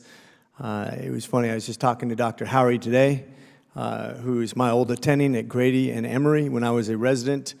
I will say also thank you for your service during the pandemic. I too was on the front lines of this pandemic from the very beginning, all the way through December of this last year. So watched the entire evolution of this disease process with dismay at times that we politicized it so much. As a matter of fact, I would make the case that probably the biggest mistake in this, I'm going to ask your opinion on this in a second, the biggest mistake maybe we made of all the different things, the different guidances and everything like that, that's all fine. I think we did our best. But the problem, the biggest problem is, and a lot of people point this out all the time, is we let this become political rather than medical, rather than a healthcare question, whether instead of letting doctors talk to their patients about this, we had politicians talking to prompters. You had people who had access to you to try to give you input, did, whatever, it doesn't really matter, rather than doctors. I remember Jerry Williams, a doctor out who's an urgent care physician who treated thousands and thousands of patients with great success. Wanted to have access but couldn't get access, but a teacher's union gets to have your personal cell phone number. I think that's egregious because it became political. I think you're a scientist. I think you're a person who understands an infectious disease process. Do you think that the biggest problem, I think the biggest problem, and I'm going to ask you if you think this is the biggest problem with all the misinformation, with all the fact that we had black liberals and white conservatives both mistrusting this disease and not doing the right thing, a lot of times not following the science, because both sides were politicized so bad that nobody could figure out what the truth was anymore. Because it was politicized, we couldn't get to the truth. Would you agree that was one of the biggest problems we had with this disease? Yeah, I would say that, first I want to say that many scientists and state health officers, I have given every one of our state health officers my direct cell phone at some point in time over the last 2.5 years so that they had access to me too, so that they could see what was happening on the ground. So that was not that was a frequent event that people would have access to me. I do think that when politics have become involved in what we are trying to frame, what it should be framed as a medical health measure, we get mis and disinformation, we get vitriol splashed across the pages of public health workers doing the hard work of public health. We get threats to our public health workers that limit what they are able to do and have them have fear in terms of doing their job and doing it properly. Poor press, I think all of this is politicized and frames a really difficult situation to trying to do our best in health and public health. One of the things that was interesting is I too was threatened with my license. I did get censored as a physician who treated thousands of COVID patients by people on the internet, by people in government, telling me I couldn't express my professional opinion as a doctor and as a scientist. Ironically, it goes full circle, and it came once again from the politicization of this, where people thought they were experts based on I'm powerful, rather than I actually know what I'm talking about. And ironically, the things they censored me on, I turned out to be correct on. They wouldn't even allow a dialogue of medical professionals to actually debate the science on a national scene, rather than just one size fits all, we're going to let the government decide what's truth. And this is the problem I have with this. You mentioned during the opening statements, you said, or actually during the open question, you said that we didn't get information on vaccinated hospitalizations, which surprised me. I thought we did have some of that. I imagine that also carried over to ICU visits and probably deaths too, because if we don't have that Just to be clear, we don't have that at a national level. We at CDC collect data in cohorts so that we can follow that for vaccine effectiveness studies. But at a national level, we get hospitalization data, we get hospitalization for COVID data, but at a national level, we have never been able to get hospitalization, vaccination, and COVID. Yeah, so that worries me because it seems to skew the data. And I see you nod your head, yes, I agree. Well, I think it just speaks to the real challenges in our data flows and our ability to give data back to the American people when we don't have full line of sight of all the data that people are interested in. Couldn't agree with you more, which I spent so much time, every time I admitted a patient, every time anybody was tested for, I filled out an egregious amount of EHR paperwork in order to answer every question before I did any treatment or any admission. And yet, we never collected data on one of the most important statistics of all, which is vaccinated patients and the effectiveness of hospitalizations versus ICUs versus deaths. There wasn't a fair conversation. It seems like that was avoided. Were you asking for that information, or was that just something that they didn't want to collect? So, Dr. McCormick, let me just be clear. We were looking at that in our vaccine effectiveness cohorts, in our VISION and IV cohorts, so that we could report that out on vaccine effectiveness data. We were looking at that because we knew that that was critically important. But I do want to emphasize that we did not get data in aggregate. We are, again, just to be clear, we're not looking for PII here. We did not get data in aggregate on vaccination and hospitalizations. All that data that you're filling out in the EHR does not translate into public health data. And that is really why I've said our data highways are so clearly important if we are going to report on what is, on the outcomes that people are asking for. And our data authorities are so clearly important so we can present those data in aggregate. And what's interesting is how much money we spend on that EMR or EHR every single year, billions, tens and tens, or maybe hundreds of billions of dollars, collecting information that you can't get a hold of. And maybe if I could just say it again, hundreds of billions of dollars. We've gotten less than $1 billion for our data highways across the country, 3,000 health departments for our data modernization initiatives. All right. Are you aware of the must-admit orders that some states, including New York, were using to send COVID-positive patients to nursing homes early on in this disease process? You'd have to say more. I'm not sure. So remember when we first had this pandemic started, and we didn't really know a whole lot. We just knew it was contagious upper respiratory infection as an infectious disease. By the way, this is not in the capacity of a CDC director. This is capacity of an infectious disease doctor. We're talking doctor science here. They had originally the must-admit orders that some states were using in order to push patients who were positive for COVID back to the nursing homes. Are you familiar with that? I'm not familiar with that. Okay. Would you say it was a good idea to send infected COVID patients back to the most vulnerable community of all, which is nursing homes? I can't speak to that. I was not aware of that. What I can, because what was the counterfactual? What was the alternative of them going there? What were the mitigation strategies there? Did they have singular rooms? So I think that there are a lot of parameters that would affect my answer to that question. I think you might be a better politician than me right now. But I would say that if you were to be a scientist... I am a scientist. And to be a doctor who is talking about putting infected COVID. Now, I know how much time we spent and effort we spent separating our patients at the hospital, the COVID patients from the people who are not positive.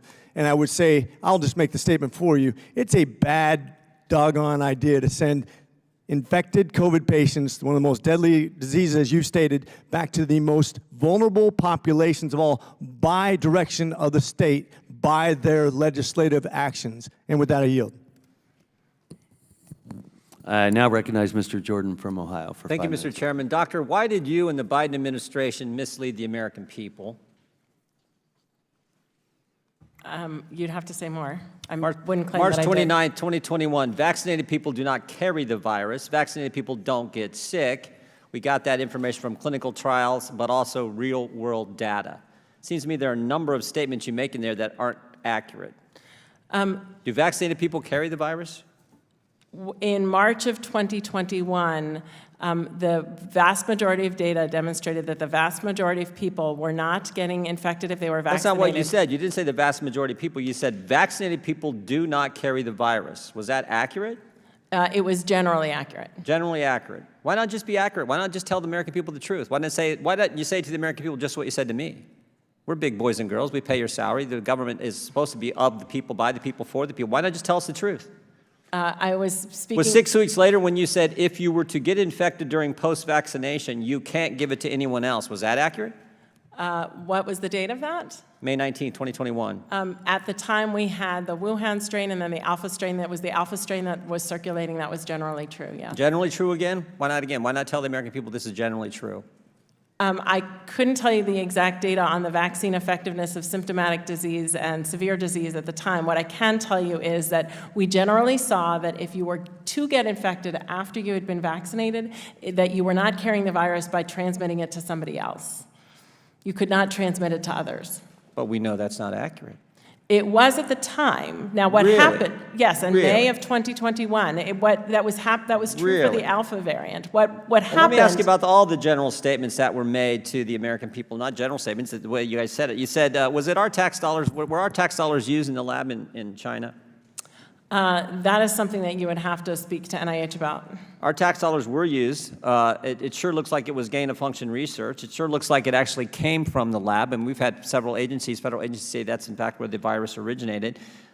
The Biden administration told us that the vaccinated couldn't get it. We know that's not accurate. The Biden administration told us the vaccinated couldn't transmit it. They told us masks worked, and they told us there was no such thing as natural immunity. That seems to me to be, 7 different statements that turned out not to be true that we got from this administration. Again, why not just tell the American people the truth? So I would dispute some of what you just said. In October 2021, CDC released a scientific brief highlighting all of the science that was out there on infection-induced immunity. And I don't know the long list I don't remember all the long lists, but there are numerous areas where we have provided science and the science review to provide data to the American people as soon as we had it. I actually think what happened is you actually tried to be honest with the American people, and the Biden administration shot you down. You remember when you said this in February? This is before you made these statements, which I think are not being square with the American people. You said vaccination of teachers is not a prerequisite for safely reopening schools. Did you make that statement? Something to that effect. I can't exactly say the quote, but yeah. Vaccinations of teachers is not a prerequisite for safely reopening schools. I think you made that statement on February 3rd. Do you stand by that statement? At the time, yeah. We had a week later or 10 days later, we had an operational guidance that demonstrated layered mitigation strategies and that you could safely reopen. Were you speaking as Dr. Walensky, or were you speaking as Dr. Walensky, head of the CDC? I have said that while I've been in front of Congress and the media and press conferences, during my tenure as CDC director, I've been speaking as the CDC director. But that's not what the White House said, right? Jen Psaki said Dr. Walensky spoke to this in her personal capacity. Do you remember that statement? I do. Who's right? Jen Psaki or you? Well, I will tell you that I was speaking in my Looks role to me, as the CDC director. Looks to me like what happened is in February you said, I'm going to be honest with the American people. I'm going to give it to them straight. Vaccination of teachers is not a prerequisite for safely opening schools, and the Biden administration hung you out to dry. They said, nope, she ain't talking for us. She ain't talking as the head of the CDC. She's talking as Dr. Walensky. And then a month later, you said, well, you know what? I better not be totally honest with the American people. So I'm going to say vaccinated people do not carry the virus and they don't get sick. And everyone understands, like, wow, I know someone who's been vaccinated and they've gotten sick afterwards. I think what happened is you tried to be honest, and they said no, and then you said, well, I'm going to have to hedge a little bit. I'm going to have to give the American people misleading statements from the head of the CDC. You were speaking as head of the CDC in both situations, right? I have said I've been speaking as the head of the CDC. All the time? Yeah. Well, it would have been nice if you'd have just been honest and straightforward with the American people every single time throughout this virus. With that, I yield back. I have stood by my commitment to tell the American people what I know when I know it. Thank you. I now recognize Mr. Garcia from California for 5 minutes. Thank you very much, Mr. Chairman. Dr. Walensky, thank you for being here today. I greatly admire and just appreciate the work of the CDC and just the talented personnel and civil servants, and particularly in what was and has been the single largest health crisis that we have had here in the modern era, costing 1.3 million plus American lives, 1,300 lives within my own city of Long Beach, where I was the mayor during this entire time. And so I know the hard work that you and your team have gone through. And I also want to note that It's just been interesting to hear this hearing and seeing so many of our House Republican colleagues in the majority all of a sudden just have such interest in exactly what happened and medical expertise, considering that they are and have been completely whitewashing the Trump administration's role early on in the pandemic and their political interference, clear political interference in actually what happened, and trying to consistently insert themselves into the CDC response and the CDC communication to the American public. We want to remind us that President Trump repeatedly tried to undermine the CDC's work and advance his own reelection campaign. We've heard a lot about President Biden the current president's name being brought up, but it was President Trump, as we should remind ourselves, that actually led the initial response and time again tried to interfere with the CDC's work that at the time was very, very difficult and continues to be. I also want to note there's nothing that suggests that teachers somehow played some outsized role in CDC policymaking, and there's certainly nothing to suggest that they somehow got health experts to make dangerous concessions or changes. There is no evidence of that. It is a political talking point by the House majority. They love to continue and go on and on about it, but there's no evidence of that. We also know that House Republicans actually sat back and did nothing when President Trump and his allies interfered in their work to cover up his own incompetence. Now, Americans died because of the political action, in my opinion, of the former president, and some people here cheered on the president's former dereliction of duty and interference in these actions. I want to be clear and remind us of a few things. Last year's Select Subcommittee report found that the Trump administration conducted a systemic campaign to compromise the integrity of the CDC's pandemic response in advance of the 2020 election and to help former President Trump. On February 26, 2020, he and his allies mandated that all media requests about COVID be first approved by the White House. CDC officials have testified that because of this, there were extended periods of time that his administration completely refused to approve critical COVID briefings to the American people. That's shameful and should never have happened. And throughout that year, as tens of thousands of people were dying, his staff pressured health experts to soften language that might make the president look bad. His allies attacked CDC scientists for publicly sharing information that they believe contradicted the president's message. I want to give an example in an email from May 8, 2020, that shows that Trump allies installed at the Department of Health and Human Services seeking to edit talking points on a CDC report and saying, and I quote, "Any way to help you showcase your work for this great president," end quote. That would, of course, be appreciated. A few weeks later, they even went as far to suggest the CDC edit a statement on COVID deaths to make it, quote, more positive. So the Trump administration pushed staff at the FDA to authorize ineffective treatments like hydroxychloroquine. We know some of the damage that caused as well. And the president even would tag health officials on Twitter and accuse them of deliberately slowing their work on vaccines until after his reelection. All shameful. Of course, not of no interest to the Republican majority here in this committee. Dr. Walensky, can you clarify for us clearly, did the American Federation of Teachers once and for all water down or direct CDC policy on school reopenings? The American Federation of Teachers was one group out of 50 that we engaged with that were essential implementing partners if we wanted to get schools open. The whole goal was to get schools open. We talked to teachers, we talked to superintendents, we talked to school nurses, we talked to parents, we talked to the immunocompromised community to get our schools open. Thank you, and I think that's what we have heard over and over again and from everyone involved, and I want to thank you for that again. Now, I think we can all agree, especially given what we learned from hearings in the last Congress, that it's critically important to have a CDC pandemic response guided by medical practices. In fact, when asked in an interview last Congress whether allowing CDC to convey accurate scientific information to the public would have resulted in fewer Americans dying, the agency's former principal deputy director responded, "Yes, I do," which should be alarming to anyone. And so I think it's of note that we have to remind ourselves that the Trump administration, time and time again, tried to interfere with the CDC's response and all the great work that you would all do. So I just, with that, Mr. Chairman, as I wrap up, it's insulting that House Republicans sit here today trying to score political points around our pandemic response, even as they cheer on the man who is willing to let Americans die to help his reelection. With that, I yield back. I now recognize Ms. Green from Georgia for 5 minutes of questions. Thank you, Mr. Chairman. Dr. Walensky, you're coming to the end of your tenure as the CDC director, which you started in January of 2021. And we heard you say today that the COVID-19 vaccines are safe and effective. But what I'd like to talk to you today about is the 1.5 million VAERS reports that also reported 35,000 deaths associated with the COVID-19 vaccine. And this has been what many Americans feel like a largely ignored issue. They feel like the CDC has completely ignored the reports. They feel like you, as the CDC director, have completely ignored their reports. And I'd like to talk about that a little bit.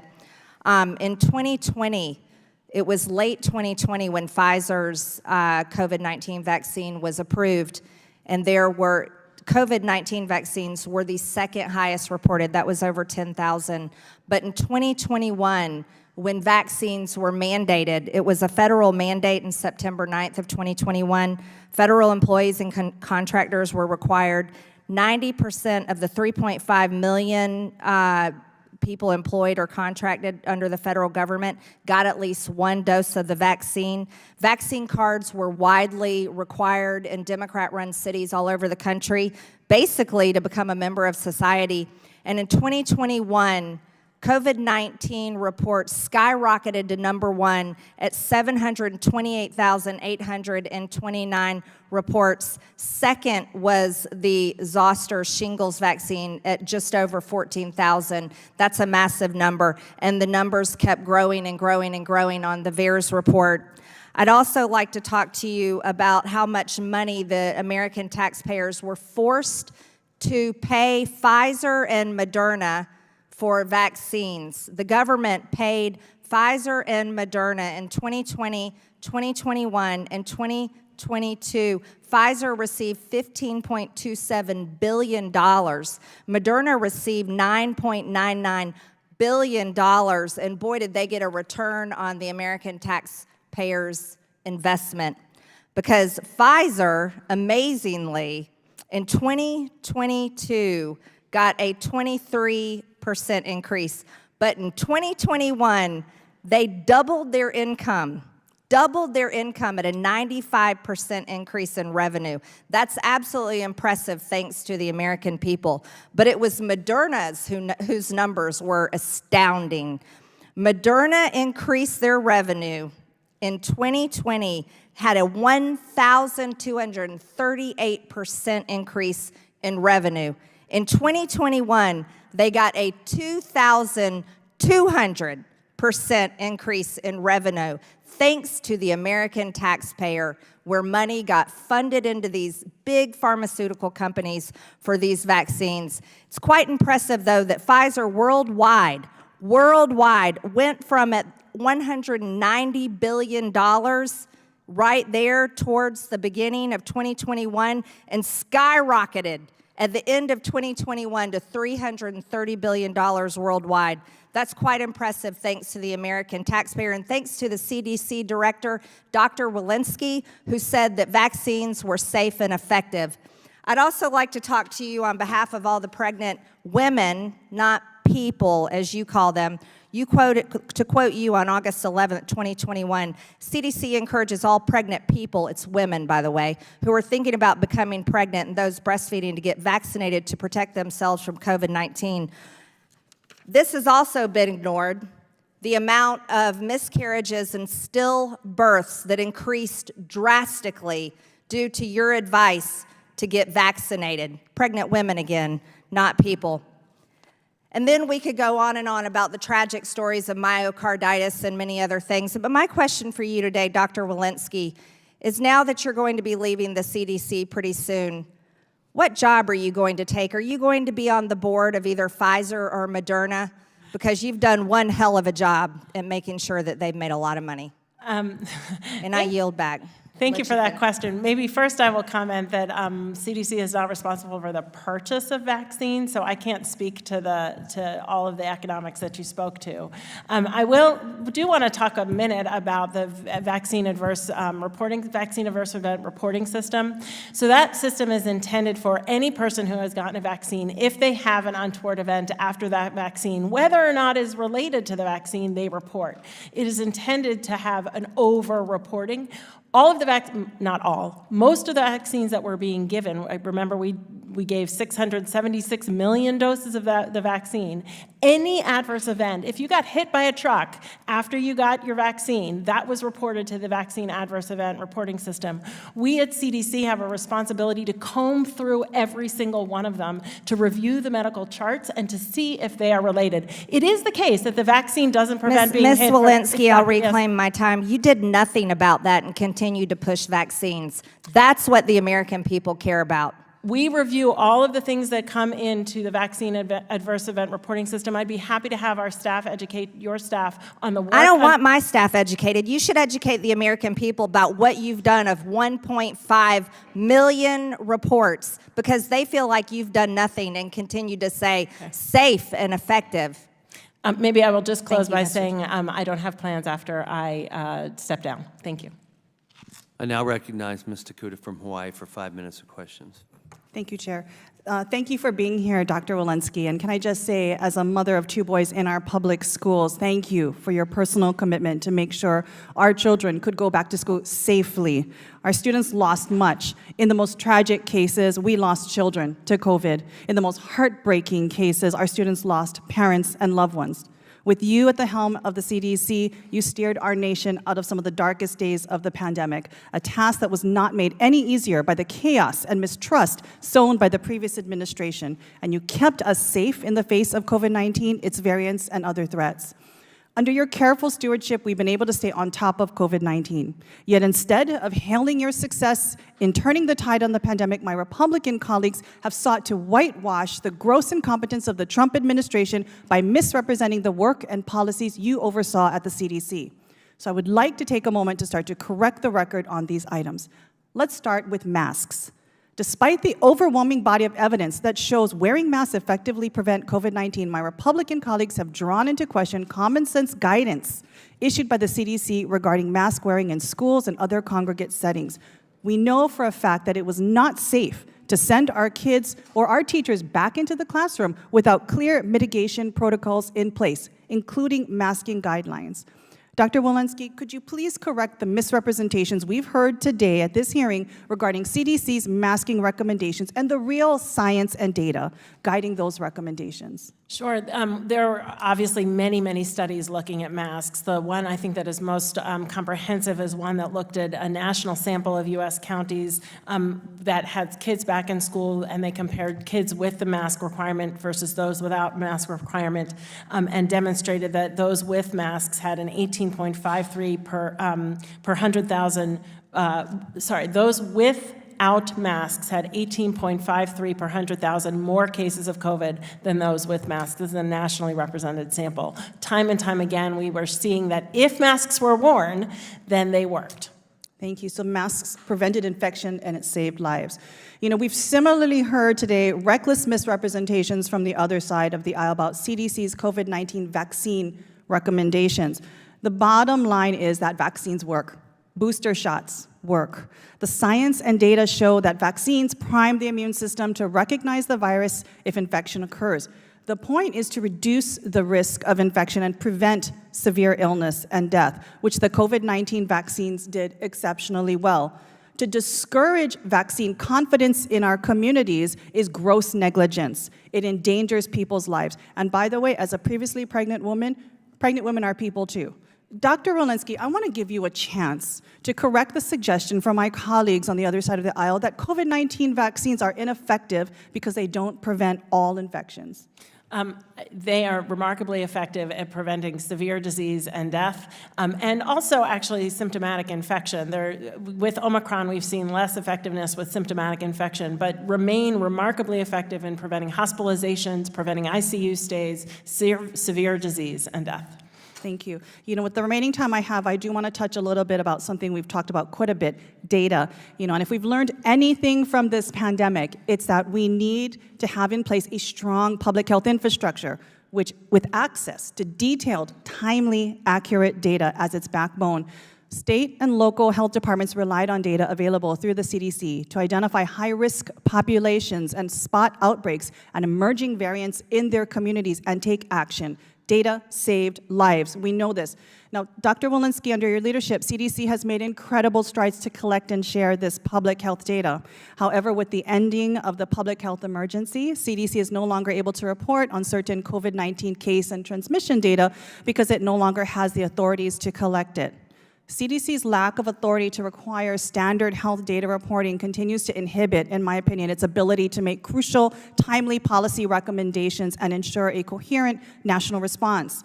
If the CDC were able to have this authority to acquire real-time comprehensive data reporting, would we as a country be better positioned to protect public health in a crisis situation like COVID and save lives? Without question, and I would say it is not just CDC, but CDC with standardized data and standardized data highways. Data can come into CDC fluidly. We can act nimbly, see an outbreak before it blossoms, and in fact inform the counties next door. The whole point is not just to have it at CDC, but to inform what is happening locally. So I think that is without question. Thank you very much. And again, as a mother and a citizen, mahalo for all of your service. Now recognize Dr. Jackson from Texas for 5 minutes. Thank you, Mr. Chairman. I appreciate it. Due to the constant inconsistencies, the contraindication, or the contradictions, and the lack of transparency from the Biden administration, CDC, the FDA, and the White House as well, many Americans have lost trust in our public health officials, and we've talked about that at length in a variety of these hearings. As I've mentioned before, regaining America's trust in our public health officials should be among our top priorities right now. But to do so, we do have to expose some of the misinformation and the misconceptions that were used, unfortunately, as an excuse to disrupt and control almost every aspect of our life for quite some time. Director Walensky, this is a tweet that you posted in August of 2020 before your tenure as CDC director in response to a tweet from previous CDC director. He writes, am I hopeful that we will have a vaccine in the coming months? Yes. Do I think this will get us back to pre-COVID reality? No. Vaccines take a long time to get to people. They often have stumbles in rollout, and they don't protect perfectly. It's very important, but it won't end COVID. And you replied, spot on. Combating COVID-19 requires a comprehensive, multi-pronged approach: masks, tests, treatments, vaccines. Those holding out for a vaccine alone are going to be sorely disappointed. Time to beef up the dimensions we have on hand already. In this tweet, you clearly indicate that vaccines alone will not be enough to combat COVID-19. However, as the CDC director in July of 2021, you coined what I believe to be a divisive slogan, the pandemic of the unvaccinated, suggesting that unvaccinated are the reason the pandemic persists, and to some extent pitting the vaccinated against the unvaccinated, which I don't think did any favors. This appears to directly contradict your 2020 tweet. What caused you to reverse your opinion? I wouldn't call it a reversal of opinion. All of our guidance has demonstrated that we have layered mitigation strategies. We have all of the things that I comment on in the tweet. What I meant by the pandemic of the unvaccinated is that the people who were dying were largely the unvaccinated, and the whole point was to say, if you want to prevent severe disease and death, you should get vaccinated. You can do all of these other things, and all of them helped. There was all this layered mitigation that we were promoting at the time. So I would say that that tweet and my actions as CDC director and that comment were actually all internally consistent. Did the White House or any other official in the Biden administration pressure you or suggest to you that you should make statements that painted the vaccine as the primary solution for the pandemic? No, but it was very clear from our vaccine effectiveness data that it was going to be one of the major things that helped us get out of it. I mean, we were seeing that at the CDC and all of our vaccine effectiveness data. But I think you said that early on the vaccine was very effective, but later on it wasn't as effective, and people that were unvaccinated or people that were vaccinated were being hospitalized and were dying because the vaccine was no longer as effective as it was initially. Is that what you said? I don't think I said it exactly that way. I think that over time we saw vaccine effectiveness wane, and over time we saw less effectiveness with the Omicron variants and their subvariants. But still to this day, we see remarkable effectiveness effectiveness at preventing ICU stays and preventing death if you've been vaccinated and boosted with the most up-to-date booster. Honestly, I don't agree with I don't disagree with your initial statement, the tweet that was sent out. What I disagree with is the later statement that, that only the unvaccinated, are dying from this. At the time, this was a year into it. This was July of 2021 when you made the statement about the pandemic of the unvaccinated. We knew at that point that to be true what you stated earlier, that the vaccine was not as effective as it was before, and even if that applied initially, it no longer applied at that point, that far in. So what I'd like to know is, did political pressure ever impact your CDC guidance on your public statements about the COVID-19? Did you ever feel like you were making statements based on political pressure rather than the science that was available? I run a science-based agency. I'm a scientist, and the statements that I made are defended by the science. And do you believe that any of the statements or the seemingly contradictory statements that were out there, do you think that contributed to the lack of trust in our public health system that we have today? I would dispute the word contradictory. What happened over time is that vaccine effectiveness waned, and we got a new subvariant and variant that behaved differently in terms of how our vaccines worked. So it evolved over time. Our science changed over time. We learned more over time, and we had a new variant over time. And with that, it is my responsibility as the CDC director to update the American people with the newest science. Well, Director Walensky, I think that there was a lot of things that went wrong during the pandemic, but I hope that that you're going to reflect back on your decisions as well and the statements that you made in the course of this pandemic as the CDC director, because I think they drastically altered how the American public views our public health officials. I think it's safe to say that your resignation later this month is going to be an important step in returning America's trust to an organization that you did great damage to, in my opinion, during your tenure. With that, I yield back, Mr. Chair. I now recognize Ms. Dingell from Michigan for questions. Thank you, Mr. Chairman. Dr. Walensky, thank you for your service, and I hope in this committee we can keep from those kind of personal attacks. Thank you for being here today and for the work that you've done to see America through the darkest days of COVID-19. We've heard a lot of misleading statements and accusations here today, and I want to set the record straight.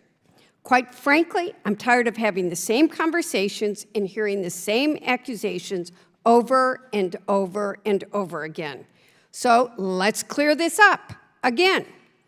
There was no special access or collusion between the teachers' union and the CDC to keep schools closed. And my colleagues on the other side are grossly mischaracterizing the situation. So let's go after the facts again. It is routine practice, and I believe common sense, for the CDC or any group, I do it, to consult impacted groups on guidance that affects them.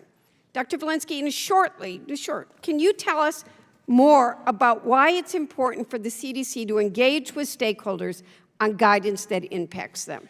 It was critically important to get the schools open, and in order to do so, we needed to make sure that the day that we released our guidance, it would be implementable on the ground. So we spoke to all the numerous stakeholders, over 50, to make sure that our guidance would be implementable on the ground. It would have been irresponsible not to. So I also understand that when developing guidance to reopen all schools and help all schools stay open, the CDC engaged a wide range of organizations with various expertise.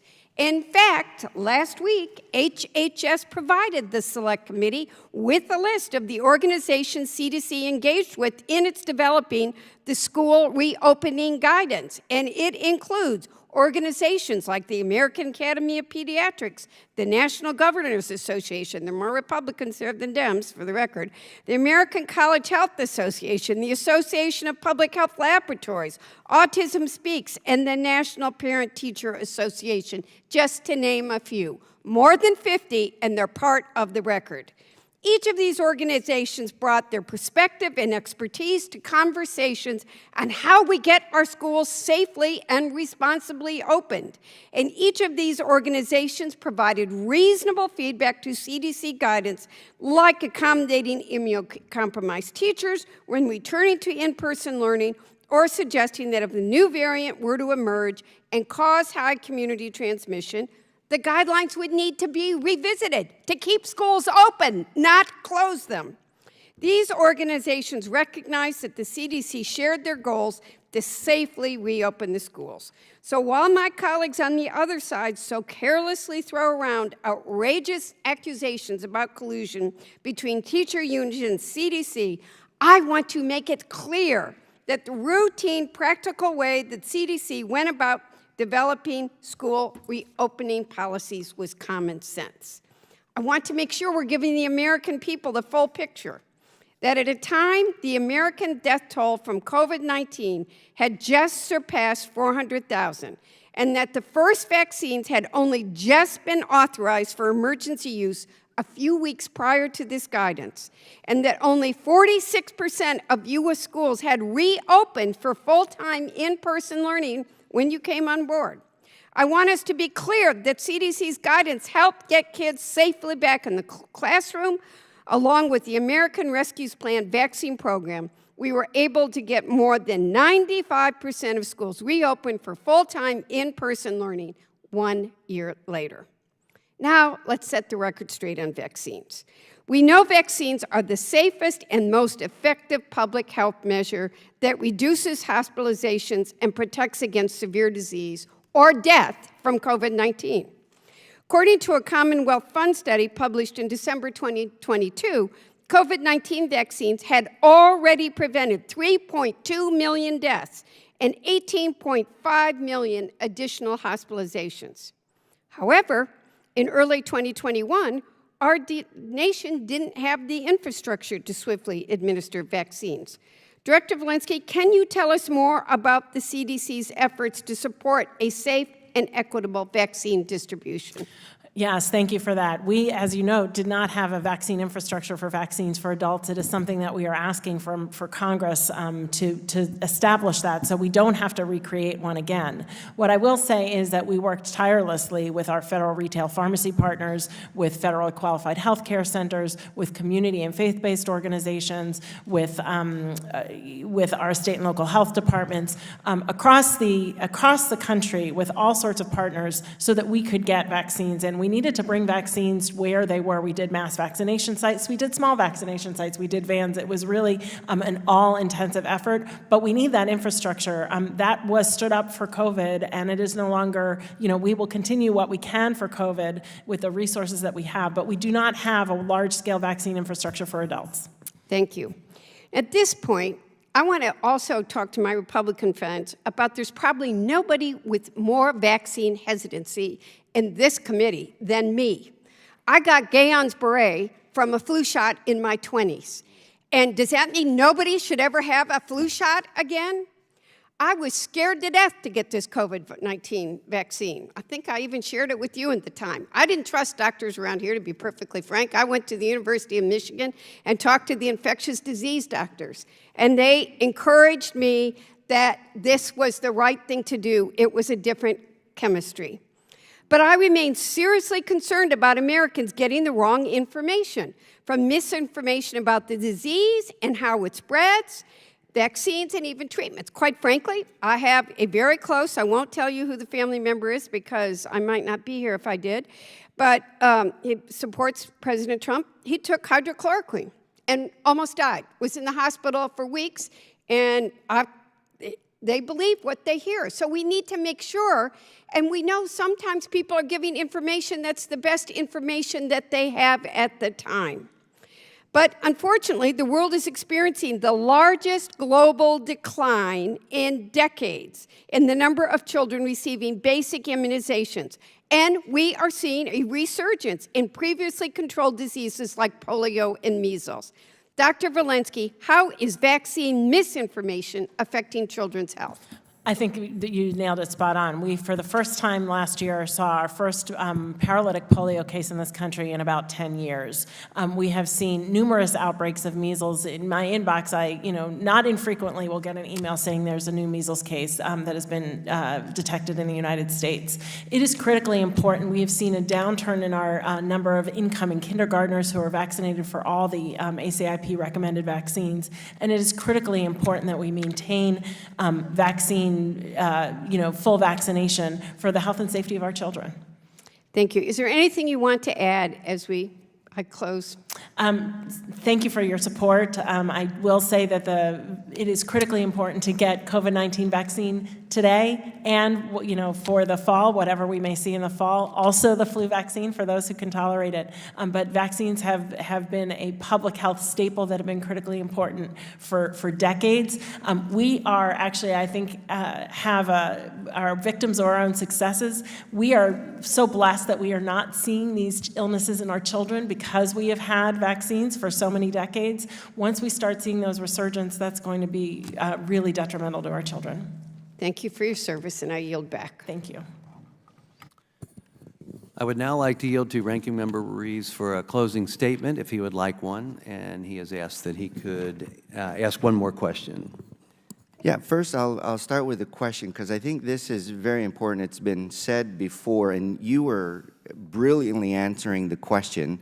And I want to give you more time to pursue the question of the difference between medical opinion and misinformation, because there's a debate as to when does a person's personal opinion become misinformation, and when does it become disinformation, which is the intentional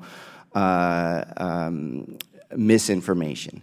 So can you elaborate more on medical opinion versus misinformation? And you were saying about with increasing science, the general, with accurate science, it becomes fact. And when does it become just a fringe opinion? Yeah, thank you for that. So, I am not an expert in mis and disinformation. What I can tell you is early on in scientific knowledge and scientific query, we see, things emerging in the literature, groundbreaking work that appears in high-level journals. Those get corroborated over time. Those are widely accepted eventually as dogma in science. And then there are new questions that are presented based on that dogma. Certainly, we have done a lot of lessons learning in COVID-19. We had a new virus. But over time, there were widely, very well-respected experts in public health and healthcare and academia and scientists who really understood as the science was evolving and emerging. That, I think, we then take as fact.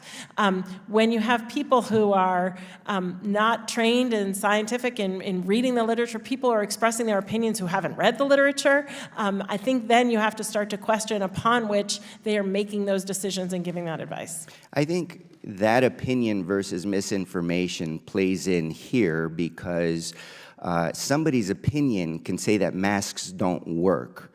However, there's data and scientific fact that masks prevent the transmission of droplets from being transported in the air and infecting others. And you mentioned some scientific fact that that the incidence of infections decrease in settings where people actually wear their masks. So when does it become opinion versus misinformation? And then if people are well-versed in the science or they read the literature and still proclaim that masks don't work, then does that become disinformation? The other thing to discuss is whether or not vaccines work. So now the science and public health research demonstrates overwhelmingly that when you vaccinate a population with COVID-19, you significantly reduce the transmission, you significantly reduce hospitalizations and deaths from the vaccine. We have real-life experience in that we are at a different place than we were before the vaccines, and we also have scientific literature. So knowing in the aggregate that vaccines are safe and that they work, also knowing that our system of reporting adverse events, our system of learning about these and who are at risk of these adverse effects, and then recommending contraindications or recommending people not get the vaccine and using other measures is a system that works. But focusing on these adverse effects, when does it be, and to say that the statement vaccines are safe and effective is erroneous and dangerous? When does that is that opinion versus misinformation, not based on the aggregate of public health scientific fact? And if it's done intentionally, knowing and believing the medical literature, when does it become disinformation, intentionally moving it forward? And that's, I think, a big point that we're trying to say, because science is to help us get to the truth.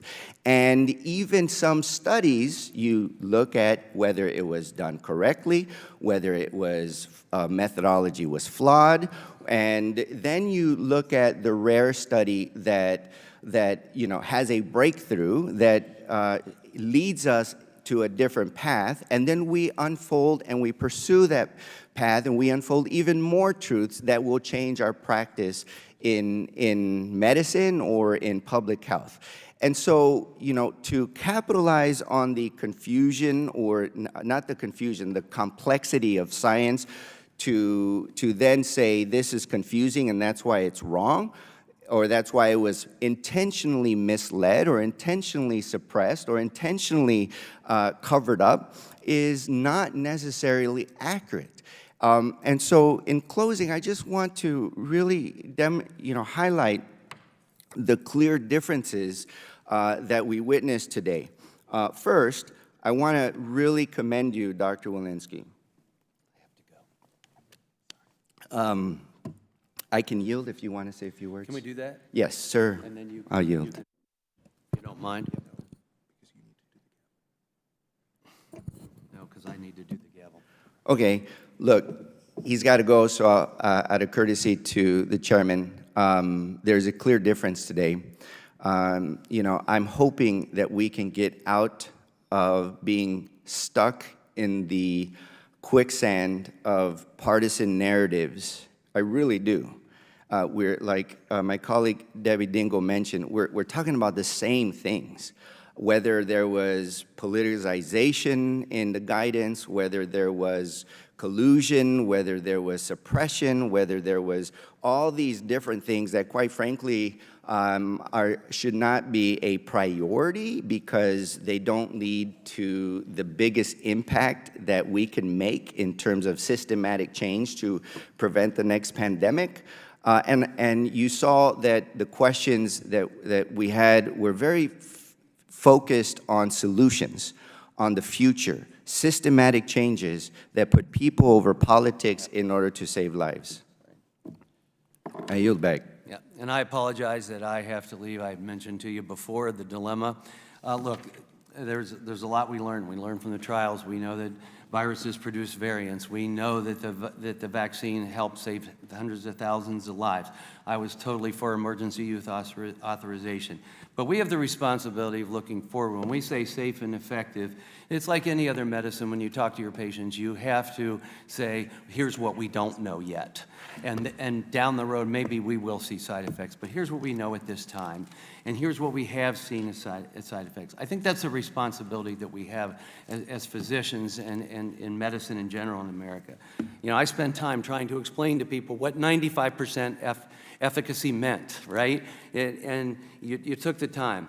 And when it came to masks early on, when we had supply chain shortage, I said, if you only have one mask between the two of you, give it to the person who has COVID. They need it more than you to prevent the spread, in my opinion, right? So, we've got things to deal with on infrastructure, supply chain, all of these to make the CDC more effective, but we've got to rely on data. And I'm just going to say, going forward, I want to get more accuracy to the system and accuracy to the doctor that you know, so that you can go talk to your doctor and say, what's best for me at this time, whether it's this or anything else. And we're going to continue to work on that. And I expect that we may be engaging with you a little further down the road. And with that, I yield back. And with that and without objection, all members will have 5 legislative days within which to submit materials and to submit additional written questions for the witnesses, which will be forwarded to the witnesses for your response. If there's no further business, without objection, the Select Subcommittee stands adjourned.